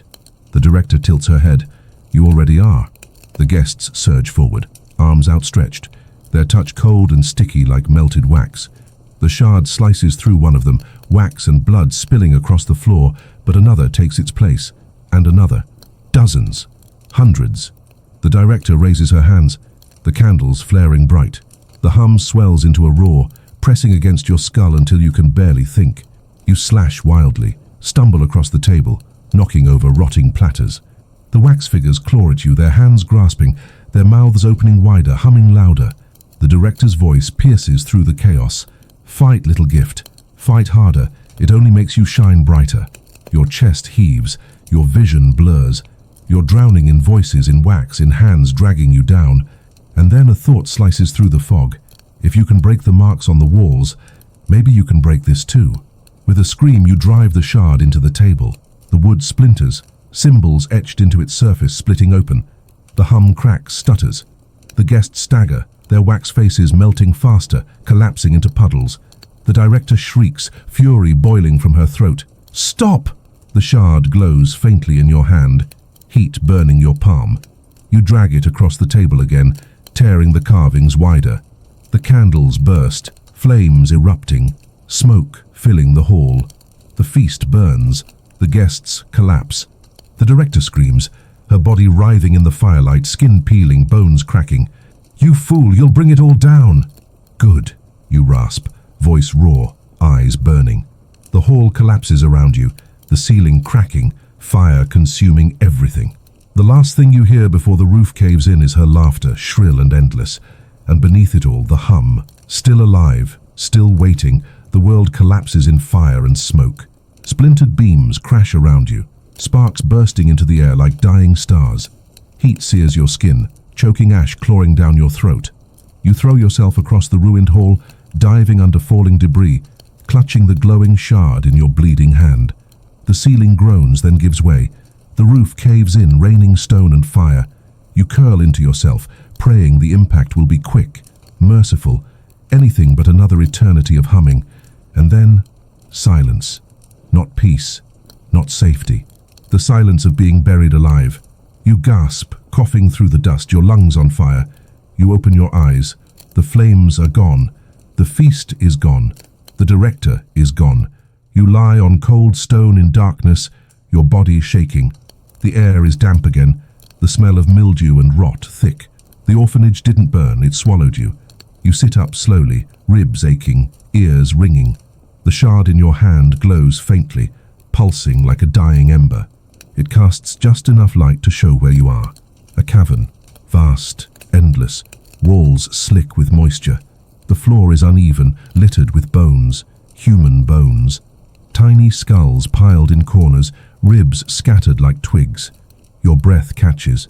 This isn't just beneath the orphanage, this is the orphanage, its roots, its heart. You stand, legs trembling, and the bones crunch under your feet. The sound echoes across the cavern, bouncing back louder, like the walls themselves are repeating it. You hold up the shard, the glow illuminating carvings etched into the stone walls.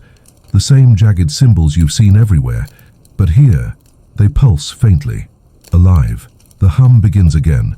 Not faint, not distant. Loud. Surrounding you. You stagger forward, covering your ears, but it's inside your head now, weaving through your thoughts. Rest. Give in. Forever Christmas. No, you shout, your voice cracking, but the cavern throws it back at you, distorted, mocking. Then you see it. At the far end of the cavern, a tree. Not a pine, not anything natural. A towering column of bone and flesh twisted together into the vague shape of a Christmas tree. Its branches are skeletal arms, its ornaments skulls dangling from tendons. At its top, instead of a star, a cluster of glowing eyes flicker, watching you. Your stomach lurches. You stumble backward, bile rising. But the tree shudders, groans, shifts. The bones clatter as its branches stretch wider, arms reaching. The eyes blaze brighter, locking on you. The hum turns into a roar, vibrating the cavern. Come, you are the star. You are the gift. Your knees nearly buckle. The shard flares in your hand, hot enough to sear your palm. You grit your teeth, forcing yourself to stand. I'm not yours. The tree laughs. The sound is 1,000 voices overlapping. Children, the director, the creature, the choir. All of them, together, mocking. You raise the shard. The light is small, pitiful compared to the vastness of the thing before you, but it's all you have. You charge. The hum rises into a shriek, the bones rattling, the ground quaking. The arms stretch down, skeletal fingers clawing at you, trying to drag you in. You slash wildly, the shard slicing through bone and tendon, ichor spraying across your skin. You scream, charging harder, refusing to stop. The eyes at the top blaze brighter, burning into your skull. Visions flood your mind. Children lining up at Christmas, families smiling as they lead them away, The pit swallowing leftovers, the creature crawling from the altar, the endless feast. Over and over, generations repeating the same nightmare. You stumble, clutching your head, but force yourself forward. The shard pulses violently, almost alive in your grip. You drive it into the base of the tree. The cavern explodes in sound. A roar of voices, a scream of rage, a wail of sorrow. The bones rattle violently, branches thrashing. Eyes burst one by one, ichor raining down like black snow. The hum shatters into silence. You collapse to your knees, chest heaving, ears ringing. The tree twitches, then crumbles, bones collapsing into dust. The glowing eyes dim, fading into darkness.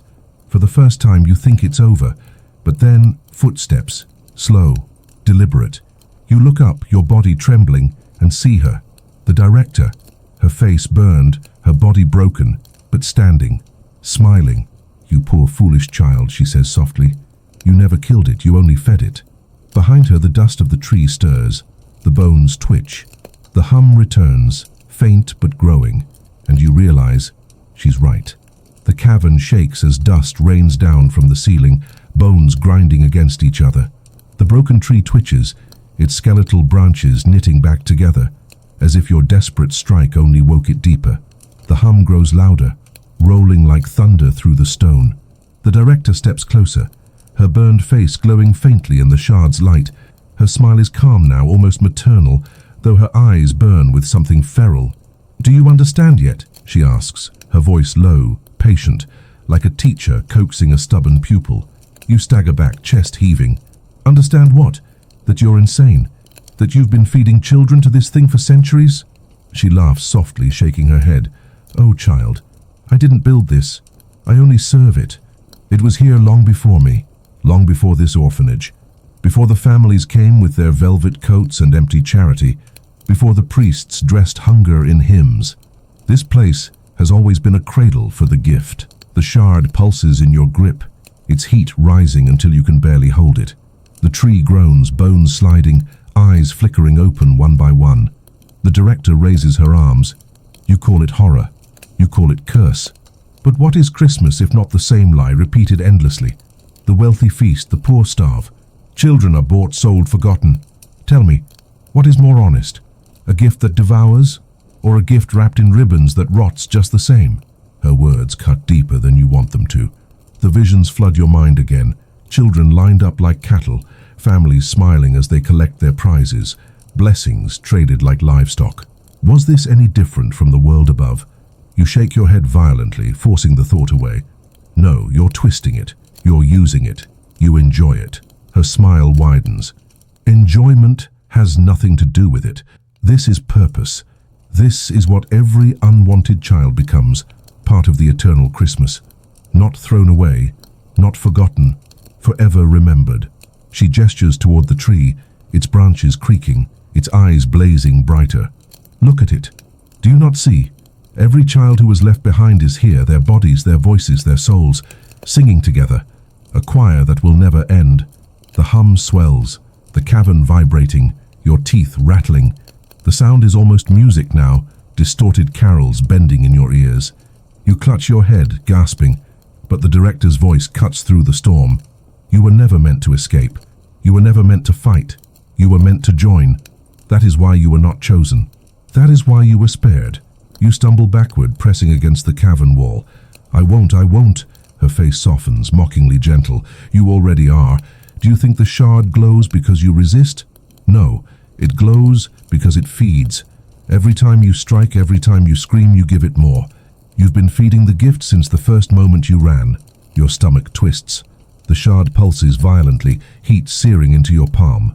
You look down at it and realize it does glow brighter every time you fight, every time you bleed. The director tilts her head. "Do you see now? You are the star. You shine because you resist. You are the brightest ornament on the tree." The skeletal branches stretch toward you, dozens of arms reaching, fingers clawing. The hum rises into a scream, voices overlapping, chanting your name. You drop to your knees, pressing your hands to your ears, the shard clattering to the ground. Its glow dims instantly, the cavern plunging into deeper dark. The director kneels before you, her burned face inches from yours. Her whisper is soft, almost tender. Give in, child. Stop fighting. The gift is Christmas, and Christmas never ends. The voices echo her words. Never ends, never ends. You shake your head, tears streaking down your face. No, it has to end. The director's smile fades. Her eyes harden. Then you will end with it. She rises, raising her arms high. The tree shudders, its branches snapping forward, bones cracking, eyes blazing. The ground splits beneath you, a fissure yawning wide. The hum becomes a roar, a tidal wave of sound that shakes your soul. You scramble for the shard, your fingers closing around it just as the first skeletal arm seizes your ankle. You slash wildly, bones splintering, ichor spraying across your skin. The glow flares again, brighter, hotter. The director shrieks, covering her eyes. The tree recoils, but not in pain, in hunger. It wants more. You realize too late the director was right. Every time you fight, you feed it, and now it's starving. The cavern howls with voices, a storm of sound battering every corner of your mind. The skeletal tree writhes, its branches lashing like whips, its eyes blazing in greedy hunger. Each time you slash with the shard, the glow flares brighter, and the voices shriek louder.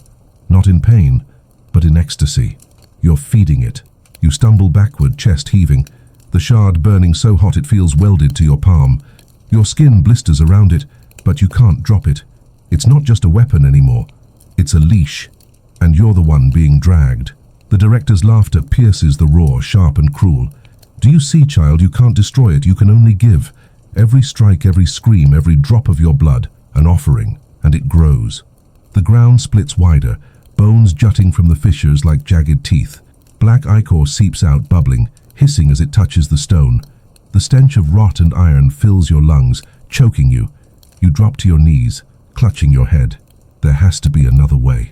The director steps closer, her burned face flickering in the glow. There is. Surrender. Lay down your shard. Stop fighting. Stop feeding. Let it take you whole. You will vanish. Yes, but the hunger will end. Her words cut deep, cruelly logical. She kneels, her smile soft now, almost kind. You've seen it, haven't you? Every child who resists only fuels the gift, but those who surrender, they dissolve into it quietly. No pain, no screams, just silence. The voices echo her words, harmonizing. Silence, peace, join. You shake your head violently, gripping the shard tighter. You're lying. Her smile widens. Am I? You've fought since the beginning. And where has it brought you? Deeper, hungrier, brighter. You shine so brightly now, the whole cavern trembles. You could stop it right here, right now, by giving yourself completely. Your vision blurs with tears. The shard pulses wildly, searing into your flesh. You can feel it drinking from you, siphoning your strength, your fear, your rage. The tree groans, leaning closer, its skeletal branches rattling, eyes blazing. It wants you, not the director, not the other children, you. You stagger to your feet, every muscle trembling. The choice hammers against your skull. Fight and feed it, or surrender and be consumed. For a heartbeat, surrender tempts you. The idea of silence, of rest, of finally ending the endless cycle of fear and screaming. But then you see their faces. The children, the ones in the line, the ones who vanished into the pit. The boy who whispered thank you with his last breath. The girl with glowing eyes, her smile stretched too wide. Their voices aren't just in the gift. They're trapped. Devoured, screaming forever. Surrender isn't peace, it's joining the choir. No, you whisper, voice breaking. I won't feed you, and I won't join you. The director's smile falters, her eyes narrowing. Then you'll die, and your death will feed it anyway. Maybe she's right. Maybe there's no way out. But if you're going to die, you'll die on your own terms. Not as fuel, not as an ornament. You lift the shard high. The glow blazes, white hot, searing your flesh, blinding your vision. The voices scream 1,000 overlapping cries. The tree convulses, its branches thrashing violently. The director shrieks, lunging toward you. No, you don't know what you're doing. Maybe you don't. Maybe you'll only make it worse. But you don't care anymore. With a final scream, you drive the shard into your own chest. Pain explodes through you, white hot, flooding every vein. Your body convulses, your vision splitting apart. The shard pulses wildly, then shatters, light bursting outward in a blinding wave. The cavern erupts. The tree collapses, bones shattering, eyes bursting into ash. The director screams, her body splitting apart, her laughter cut short in a gurgle of blood. The walls tremble, stone splitting, the roof crashing down. The voices wail, louder than ever, then cut off. Suddenly, brutally. Silence. You collapse onto the cold stone, blood spilling from your chest. The shard is gone. The glow is gone. The cavern is dark. For the first time, truly, there is no hum, no whisper, no song, just silence. You smile weakly, tears mixing with blood. Maybe you did it. Maybe you ended it. Maybe... And then, from the darkness, a single voice, a child's, soft, sweet, humming. The humming begins soft, almost tender, like a lullaby sung by a mother who doesn't exist. You lie on the cold stone floor, blood pooling beneath you, each breath shallow, ragged. The shard is gone, shattered into nothing, but its glow lingers behind your eyes like a memory that won't fade. You told yourself you'd ended it, that the silence meant victory, but the hum slips back into the world like water through cracks. You realize with a chill it was never outside you. It was always inside. The cavern is dark now, no tree, no director, just the sound. You push yourself up slowly, ribs screaming, chest burning where the shard pierced you. Your fingers tremble, slick with blood, but you force yourself onto your knees. You're still alive, somehow, and that may be the cruelest part. The bones are gone, the tree reduced to dust, but the cavern walls crawl with faint symbols, glowing softly in the dark. Each mark pulses like a heartbeat in time with the humming. The gift isn't a tree, it isn't the director, it's the walls, the orphanage, the ground itself. You stagger forward every step, agony. Your blood leaves a trail across the stone, drops sizzling as they hit the symbols. The glow brightens with every drop, the hum grows louder. You stop, horrified. Your blood is feeding it. A laugh echoes from the dark. Not the director this time, higher, younger. You turn slowly, heart thundering.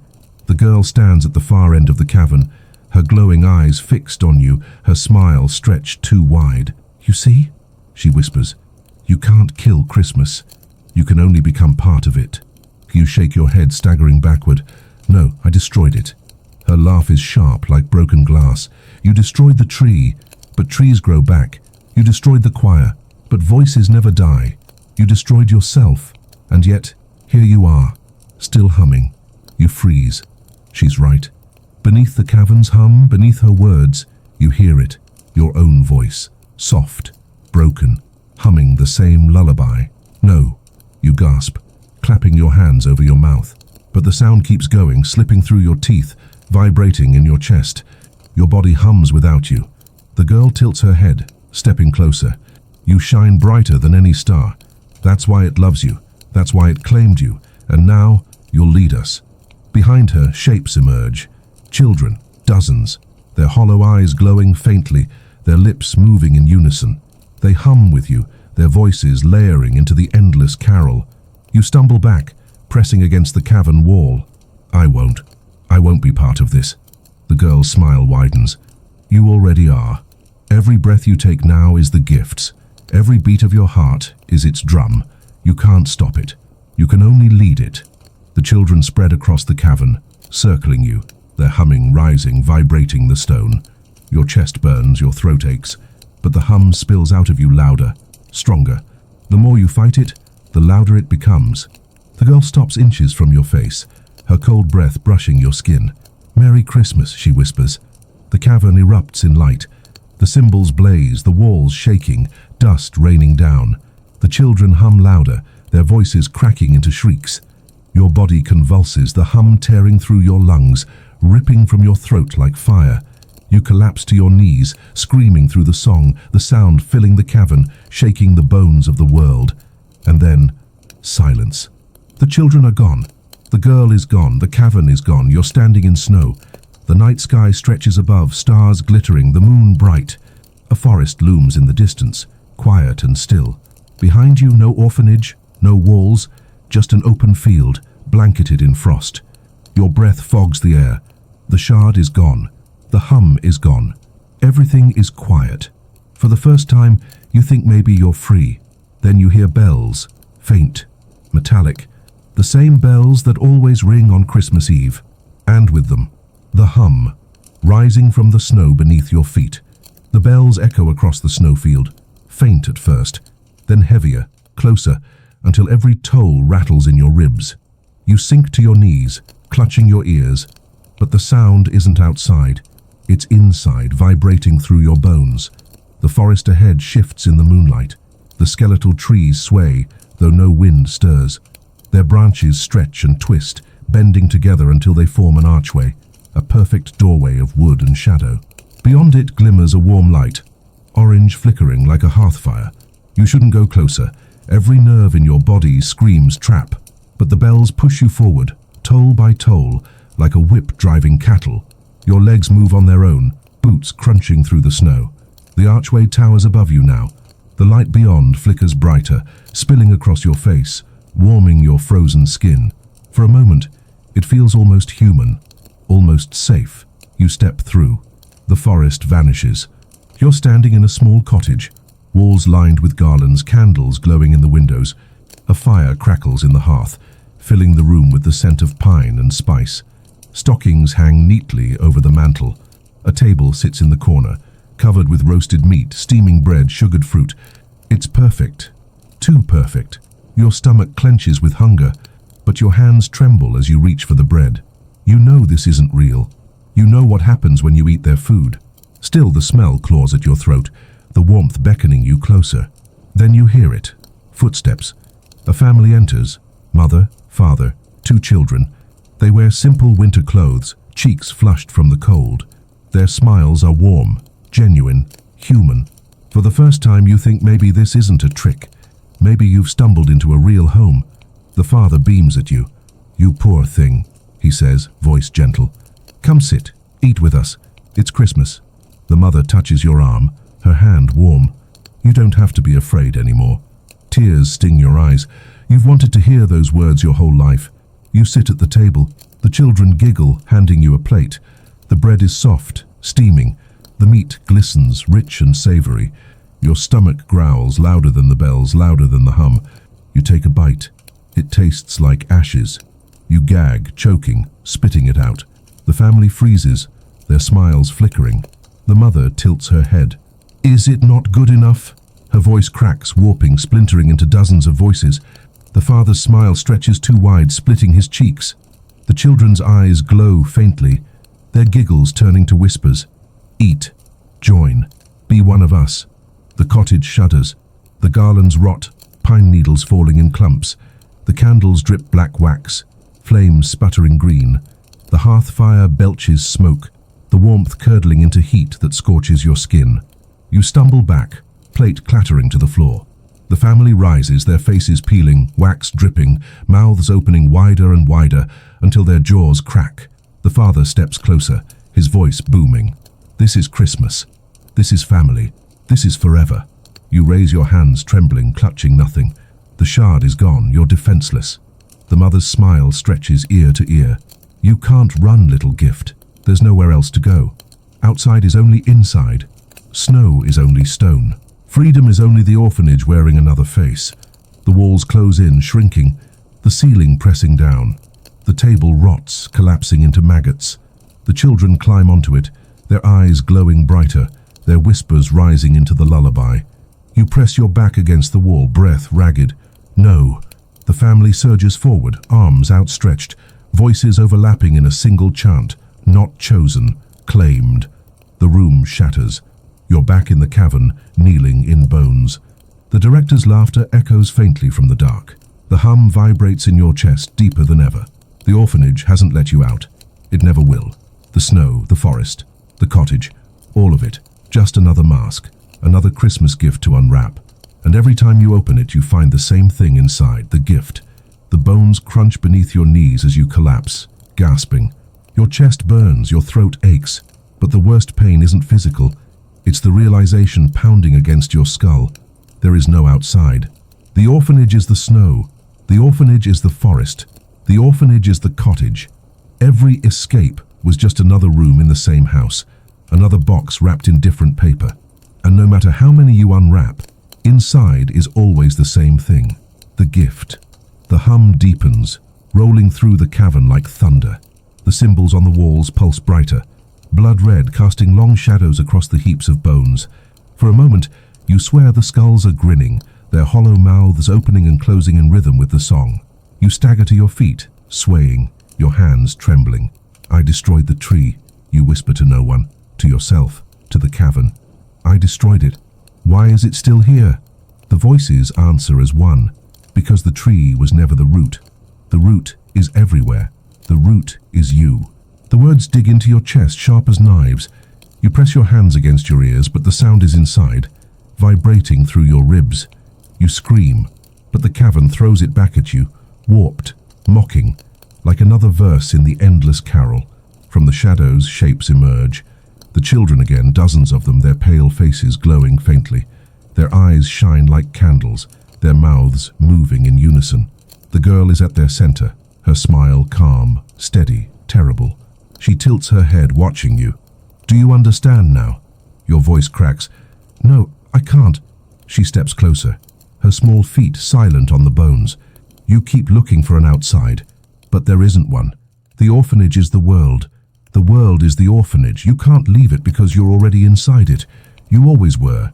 The words land like ice in your veins. Memories flash. The families in velvet, the ceremonies, the pit, the chapel, the feast, the tree, the snow. All of it looping, cycling, repeating. Different rooms, same house. The girl reaches out, her small hand pale and cold. Stop fighting, stop running. There is no escape. There is only Christmas. The children's voices rise, their lullaby swelling into a roar. The bones rattle, the walls shake, dust raining from the ceiling. The cavern feels alive, breathing, pulsing with every note. You stagger back, clutching your chest, your breath ragged. You want to deny it. You want to scream that she's wrong. But deep inside, part of you knows she's right. The shard is gone, the director is gone. But the gift remains. Always. You collapse against the wall, sliding down until you're sitting among the bones. Tears stream down your face, hot against the cold stone. Why me? You whisper. The girl kneels before you, her glowing eyes locking onto yours. Because you fight, and the gift loves fighters. It makes the song sweeter. Her smile widens. You shine brighter than all the rest. That's why you're the star. The children's chant shifts, bending into words, dozens of voices overlapping. Star, star, star. The cavern erupts in light. Symbols blaze across the walls, brighter than fire.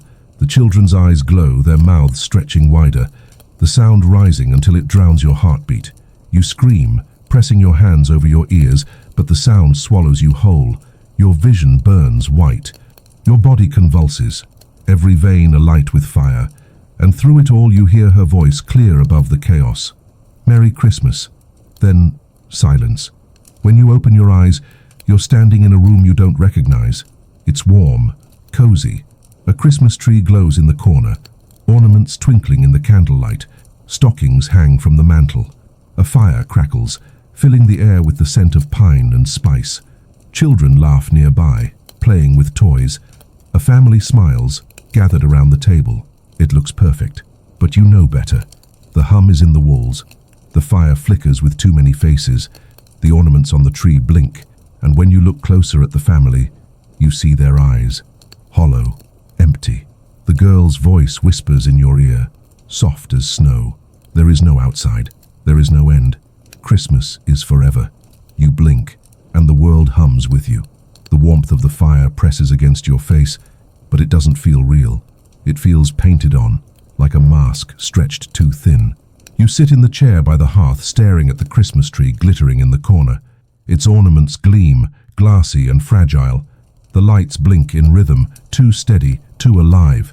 You know you shouldn't be here. You know this is just another mask, another room in the orphanage's endless house. But your body doesn't move.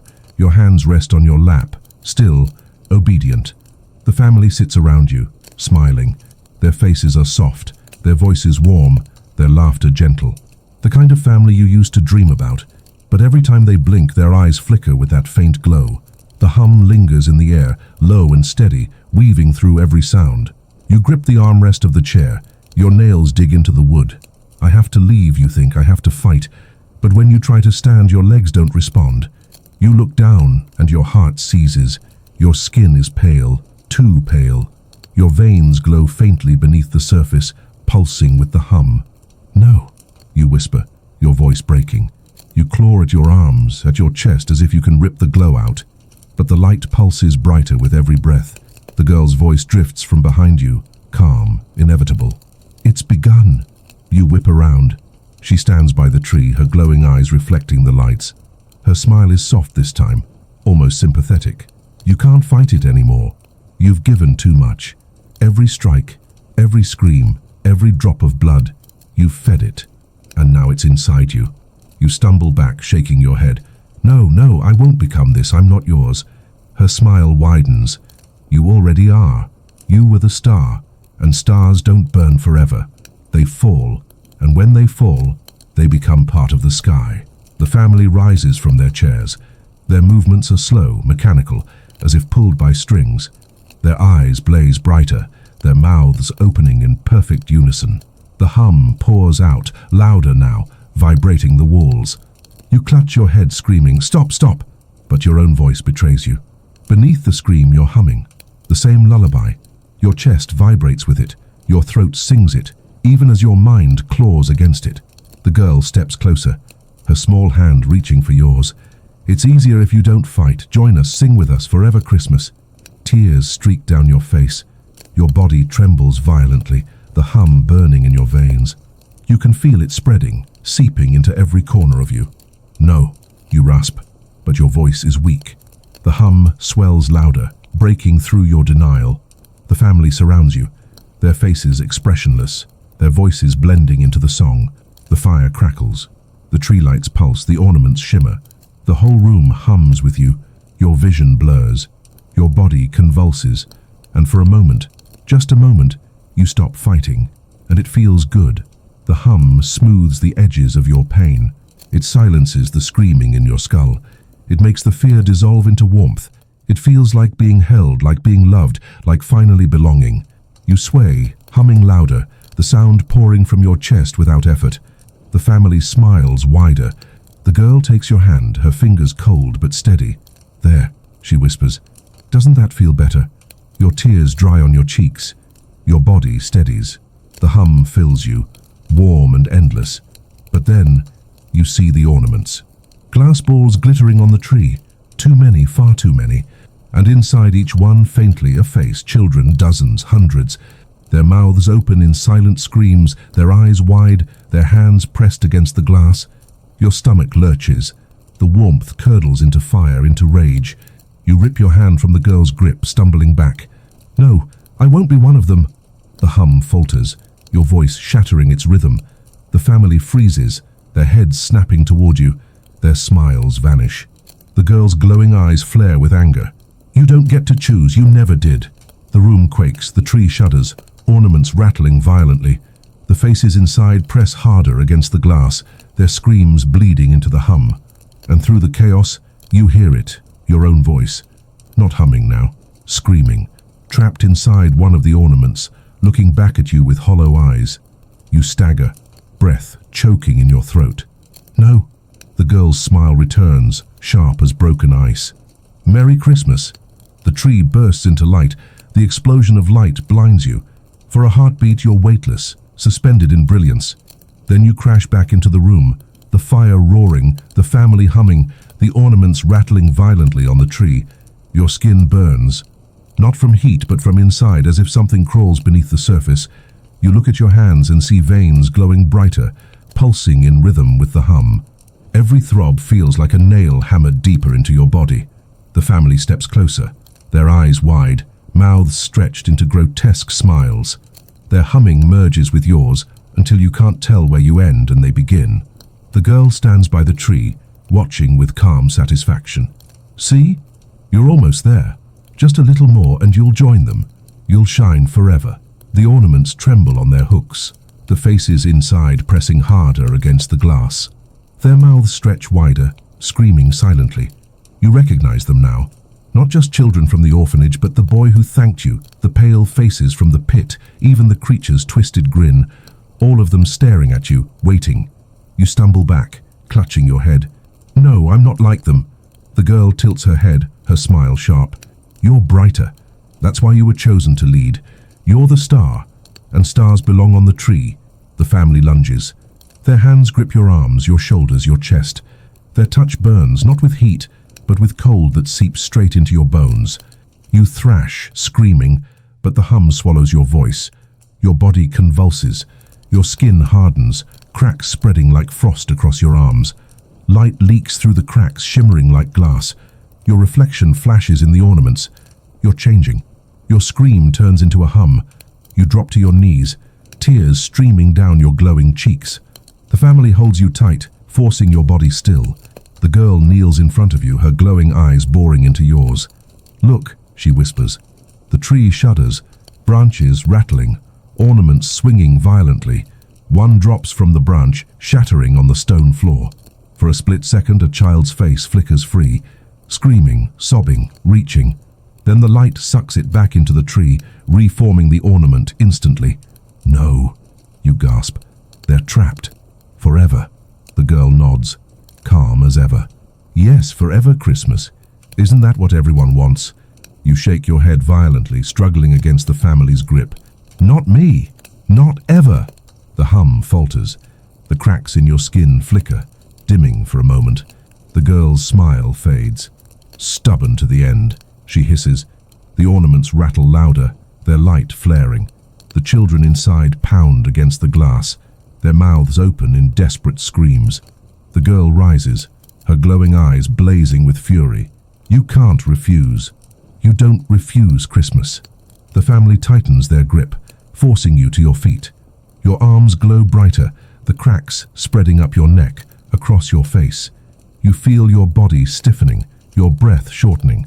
Every second you resist only makes the transformation worse.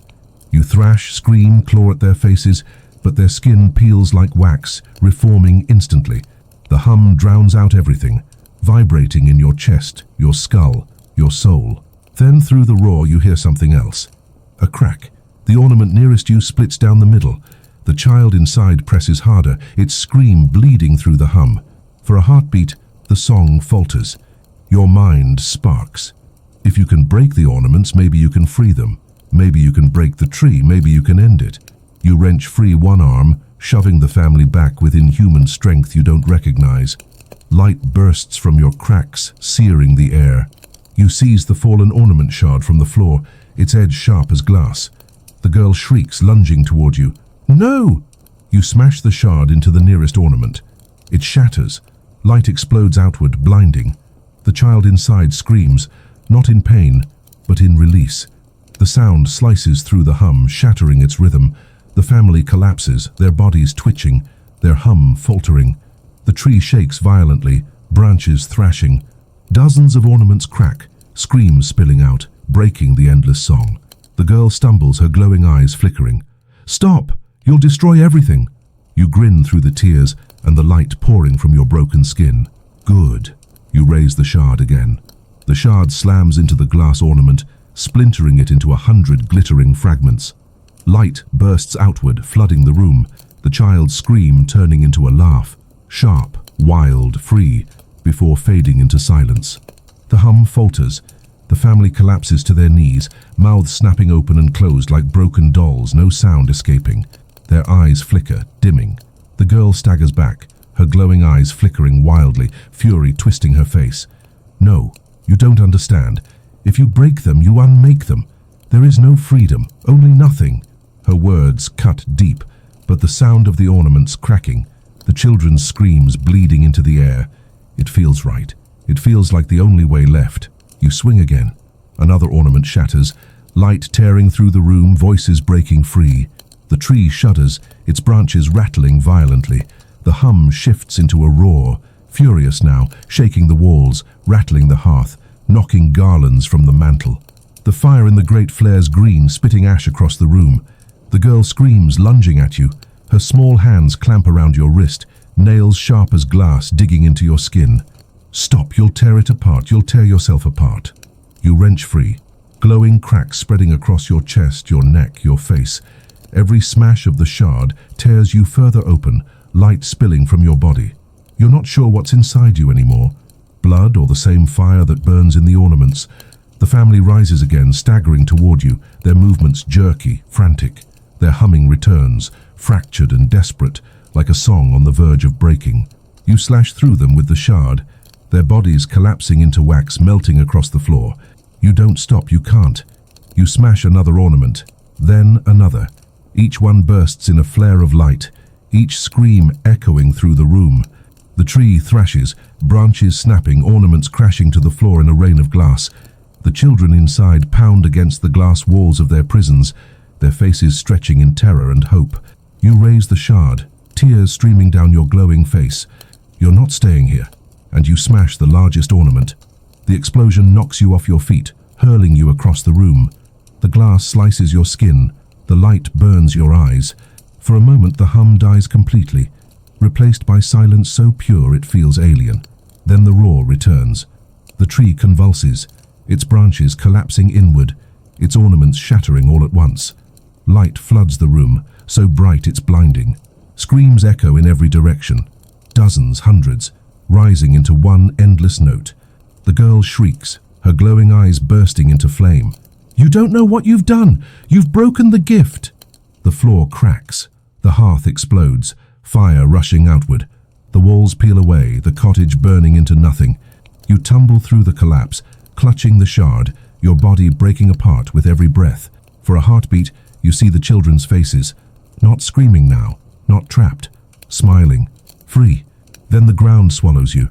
You fall into darkness, the shard slipping from your hand, your glowing skin cracking apart.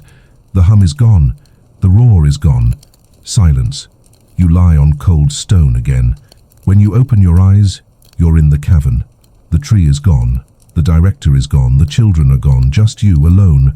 Your body trembles, light flickering faintly through your cracked skin. You press your hands to the ground, gasping. The silence holds. And for the first time, you believe you might have ended it. You stagger to your feet, blood dripping from your wounds, your glow dimming. You stumble through the cavern, through the bones, toward the faint glow of moonlight ahead. You climb. Every step is agony, your body tearing, but you climb. The light grows brighter, the air colder, cleaner. At last you drag yourself through the crack in the stone. Snow. Real snow this time. Crisp, cold, untainted. The forest stretches ahead, dark but silent. The stars glitter above, the moon bright. You collapse into the snow, laughing weakly, tears freezing on your cheeks. It's over. But then, a single note hums through the air, faint, distant, but real. Your glowing veins pulse once in time with it. You scream into the night sky, your voice cracking, your body burning. No, no more. But the hum doesn't stop. It never stops. Snow crunches beneath you as you stagger forward, each step heavier than the last. The cold air slashes your lungs, but you cling to it, desperate to believe it's real. The forest looms ahead, dark and skeletal, branches dripping with frost. For a moment, you let yourself breathe, the silence wrapping around you like a blanket. But silence doesn't last here. The hum creeps back. So soft at first you think it's the wind, but the rhythm is too perfect. Each note steady, measured, familiar. It thrums through your veins, your glowing cracks pulsing in time. You clutch your chest, falling to your knees in the snow. No, I destroyed it. I freed them. It's over. The trees sway, though no wind stirs. Snow falls in a rhythm, flakes landing like notes in a song. The forest is humming with you. A voice drifts between the trunks. High, childish, playful. Did you really think you could end Christmas? You whip your head around, heart hammering. The girl stands among the trees, her glowing eyes burning in the moonlight. She isn't alone. Dozens of children line the forest, their faces pale, their eyes shining, their mouths humming.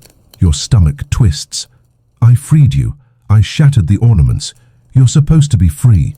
The girl tilts her head, her smile calm, cruel. You did free us, from the glass, from the tree. But you didn't destroy the gift. You made it bigger. You carried it outside. The words hit like a blade. Your veins burn, the glow pulsing harder. You stumble back, shaking your head. No, no, that's not... The girl steps closer, snow crunching under her bare feet. Look at you. Cracked, glowing, humming. You're not free. You're the vessel. You're the star. And now, her smile widens. You'll spread the gift to the world. The children hum louder, the sound vibrating through the trees, the snow, the sky. The stars above flicker in rhythm, the moon pulsing like an ornament on the horizon. You drop to your knees, clutching your head, tears freezing on your cheeks. I won't let you use me. The girl kneels before you, her glowing eyes locking onto yours. You don't have a choice. You never did. She places her cold hand against your chest. The glow flares, searing hot. Your body convulses, your hum louder than ever. The trees tremble, branches cracking, snow collapsing from their limbs. The forest itself sings with you. You scream, forcing the words out through the song. Stop, please, stop! The children laugh, their voices weaving into the lullaby, sweet and terrible. The girl leans closer, whispering in your ear, you can't kill it. You can't end it. You can only spread it.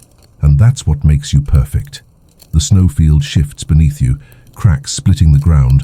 Light pours from the fissures, glowing red, pulsing in rhythm.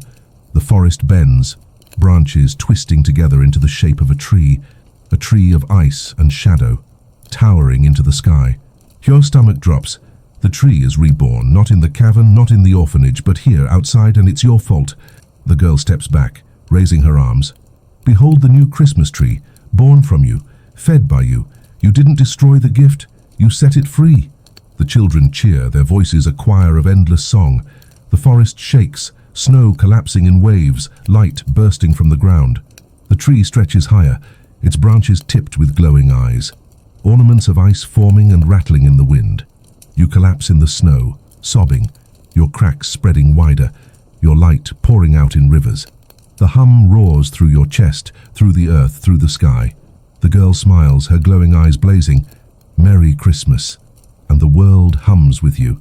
The new tree towers over the snowfield, its skeletal branches creaking as they stretch higher, scraping the clouds. The ornaments of ice glimmer in the moonlight, but inside each one, faintly, faces press against the glass, children's faces pale and hollow, their mouths opening in silent screams. The ground shakes beneath you, cracks spiderweb through the snow, glowing with red light. The hum roars through them, deep and endless, vibrating the air, rattling your bones. You clutch your head, but it's inside you too, pouring from your chest, your throat, your very breath. The girl stands before the tree, her glowing eyes fixed on you. Her smile is triumphant, calm, inevitable. You've done it. You've brought Christmas to the world, and now it will never end. The children cheer, their voices weaving into the carol, sweet and sharp. Their laughter echoes through the forest, twisting with the hum until you can't tell one from the other.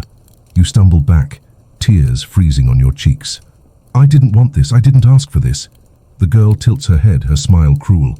No one ever does. That's why it's called a gift. You don't choose it. It chooses you. The tree groans, its ornaments rattling violently. Shards of ice fall, shattering on the ground, releasing bursts of light that burn your eyes. Each burst carries voices, children's laughter, screams, whispers, all tangled together. The forest bends around the tree, branches cracking, trunks splitting, roots tearing through the snow. The hum spreads with them, crawling into the ground, racing outward, and then you see it. On the horizon, faint lights. A village. Real houses. Real people. The hum is moving toward them. Your stomach lurches. No. The girl follows your gaze, her smile widening. Yes, the first Christmas beyond the orphanage. Every home will sing. Every family will join. The world will be the choir. The thought punches the air from your lungs. You fall to your knees, sobbing. I won't let you. I won't let it spread. The girl steps closer, crouching until her glowing eyes are inches from yours. How will you stop it? You couldn't stop it here. You couldn't stop it inside. What makes you think you can stop it out there? Her hand touches your chest. The glow inside you flares, searing hot, light spilling through the cracks in your skin. You scream, your body convulsing, your voice merging with the hum. You're the star, she whispers. The brighter you shine, the farther it spreads. The tree pulses, its ornaments blazing. Beams of light shoot into the sky, splitting the clouds, painting the night with streaks of crimson. The hum roars louder, carried on the wind. Far away in the village, bells toll. You collapse forward, pressing your face into the snow, sobbing. You don't know if you're crying anymore, or if the hum has hollowed even that from you. The girl straightens, her arms wide, her voice cutting through the roar. Sing, star. Sing louder. The world is listening, and against your will, your mouth opens. The lullaby pours out, sweet and terrible, weaving with the trees' roar. The ground splits wider, the light racing faster toward the village. You see shadows stirring there, figures stepping outside their homes, faces turned toward the sound. Children press their hands to the windows, eyes wide, lips moving in rhythm. It's already begun. You thrash, clawing at your glowing skin, but the cracks only widen. Light floods from you, spilling across the snow, merging with the fissures.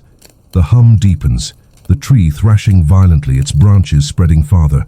The girl's laughter cuts through it all, sharp as broken bells.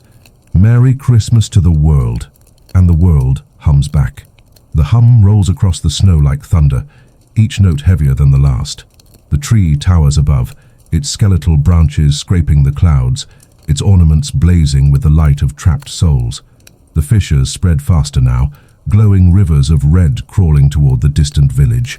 You collapse into the snow, body convulsing, your glowing cracks widening. Every beat of your heart pulses into the ground, feeding the light, pushing the hum farther. You are the star, and you are burning. Through the blur of tears and frost, you see the village again. People stand in the streets, faces upturned toward the horizon. Their mouths move silently, lips shaping the same song spilling from yours.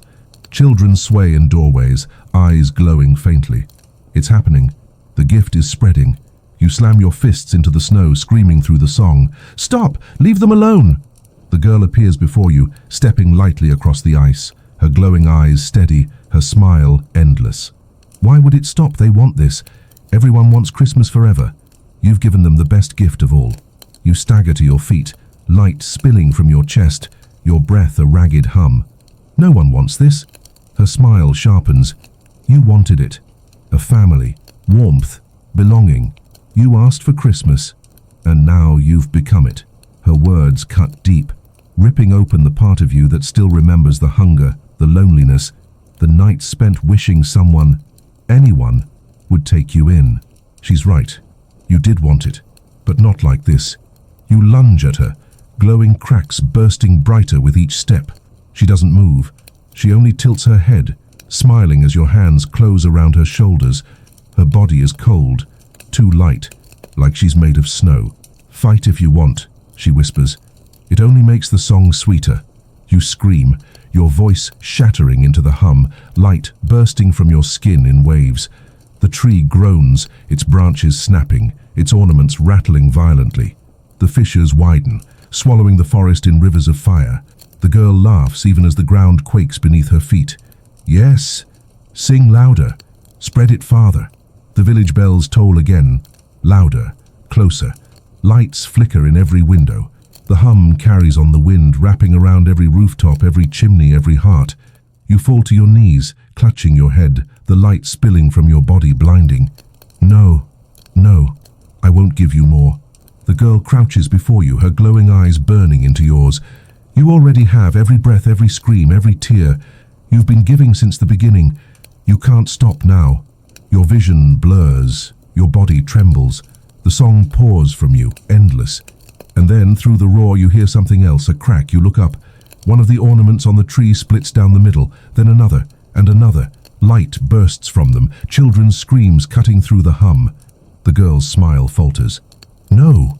The ornaments shatter faster, voices spilling out, screams weaving with the song, breaking its rhythm. The tree convulses, its branches thrashing, roots tearing through the snow. You rise, barely standing, light pouring from your chest like a broken star.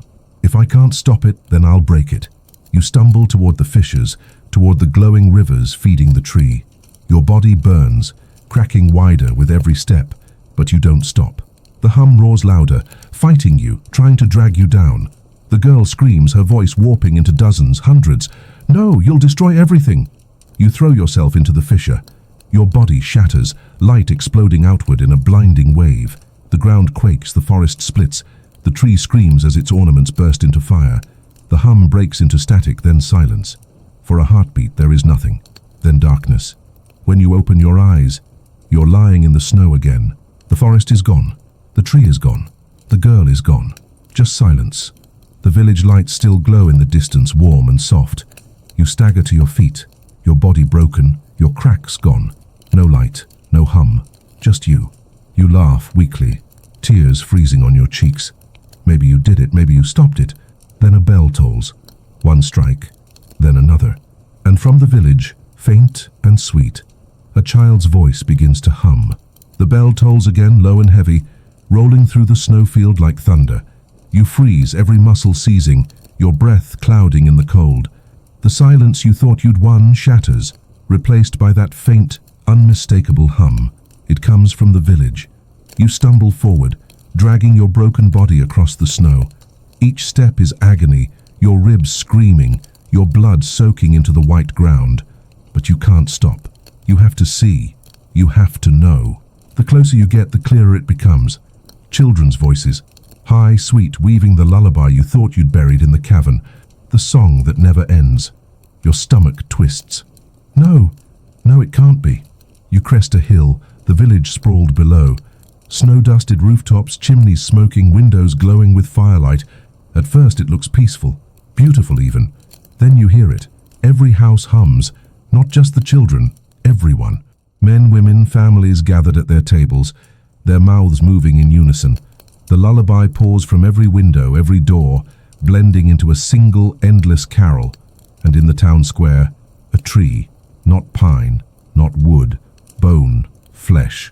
Its branches stretch high, ornaments dangling, glowing faintly. And inside each one, faces, the villagers, their eyes wide, their mouths open, their voices joining the song. You collapse to your knees, bile rising in your throat. I ended this. I ended it.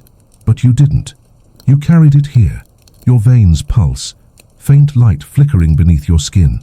The cracks are gone, but the hum lingers inside you, deep and steady. You are the root. You are the star, and the tree has already grown from you. The girl's voice drifts on the wind, soft and sweet. You freed us from the orphanage. You gave us the world. You spin, heart hammering. She stands at the edge of the village, her glowing eyes brighter than ever, her smile calm, endless. Children gather behind her, dozens, hundreds, their pale faces shining in the moonlight. This is only the beginning, she whispers. The villagers sway, their voices rising, the tree pulsing with light. The song spreads on the wind, drifting farther, rolling across the hills. You swear you hear it echoing from beyond, from other towns, other homes. The world is humming. You stumble backward, clutching your chest, your tears freezing on your face. No, please, not the whole world. The girl tilts her head. Why not? Isn't this what Christmas is? Everyone together, everyone singing, forever. The villagers' hum deepens, the ground trembling beneath you.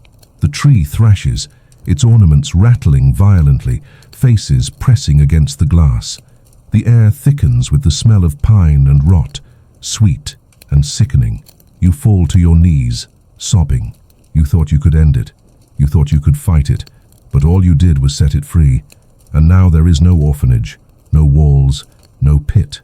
The whole world is the orphanage, and it's Christmas forever. The village hums in perfect rhythm, the lullaby spilling from every door, every chimney, every mouth. The tree in the square glows brighter, its bone branches stretching wider, its ornaments rattling violently. Inside each one, faces press against the glass, eyes wide, lips moving in time with the song. You stagger forward, half crawling down the hill, snow biting your skin.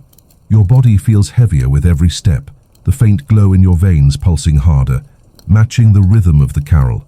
You know what it means. The song isn't just around you anymore, it's in you, beating with your heart. The girl waits at the edge of the square, her glowing eyes fixed on you, her smile patient, inevitable. Children crowd behind her, pale faces gleaming, their voices blending with the villagers until the whole square vibrates with sound. You collapse in the snow, gasping. "Stop! Please! Stop!" The girl tilts her head, her voice soft, sweet. "Why would we stop? This is Christmas. Families together. Songs forever. Isn't this what you wanted?" You clutch your chest, sobbing. "Not like this. Not like this." She steps closer, kneeling before you, her hand brushing your face. Her skin is ice. Her smile never wavers. But this is the only way. You fought it, you fed it, you freed it, and now it belongs to everyone. The tree pulses, its ornaments blazing. A wave of light bursts outward, sweeping through the village, across the snow, into the hills beyond. The song rides with it, carried on the wind. You swear you hear echoes from miles away, other bells, other voices, other towns joining the choir. Your stomach twists. "No." The girl leans close, her glowing eyes inches from yours. "Yes, the world is the orphanage now, and you are its star." The words burn into you. The glow in your veins surges, spilling through your skin in bright cracks. Your body convulses, light pouring from your mouth, your eyes, your chest. The villagers cheer, their song rising higher. The girl stands lifting her arms. "Shine for them, star. Shine brighter. Spread the gift to everyone." The tree thrashes, its branches rattling, its ornaments splitting. Light bursts from the cracks, children's faces stretching inside, screaming silently. Their voices bleed into the song, louder, harsher, endless. You fall to your knees, clutching your head, your scream lost in the hum. Every part of you wants to give in, to let it take you, to let the world become the choir. But deep inside, a spark flickers. The memory of the boy whispering thank you, the faces of the children you tried to free, their screams breaking through the ornaments. Their fleeting smiles. Maybe you can't save yourself, maybe you can't stop the song, but maybe, just maybe, you can still break it. Your hands shake violently as you force yourself upright, light blazing through your cracks. You stagger toward the tree, the song tearing through your chest. The girl watches, her smile faltering. "What are you doing?" You clutch your chest, light spilling between your fingers. "If I'm the star, then I'll burn it all." Her eyes widen. "No!" You throw yourself against the tree. The explosion is instant. Light rips through the branches, ornaments bursting, faces screaming free. The ground shakes violently, snow splitting into fissures. The villagers collapse, their humming faltering, their mouths frozen in silent horror. The girl shrieks, her glowing eyes flaring. "You fool! You'll destroy everything." "Good," you rasp, your voice breaking into static. The light pours from you, brighter, hotter, burning the snow, the houses, the sky. The tree convulses, its branches snapping, its ornaments shattering one by one. The song cracks, distorts, falters. The world shakes. The bells toll wildly, clashing, breaking their rhythm. The hum collapses into screams, into silence, into nothing. You fall to your knees, your body splitting apart, light spilling into the air like fireflies. The girl collapses too, her smile gone, her eyes dimming. For a heartbeat there is only silence. Then darkness. You lie in the snow, broken, bleeding, the glow gone from your veins. The tree is gone, the villagers are gone, the girl is gone. Only you remain. You laugh weakly, the sound raw, hollow. It's over. Then a bell tolls, soft, distant. And in the silence that follows, a child's voice begins to hum.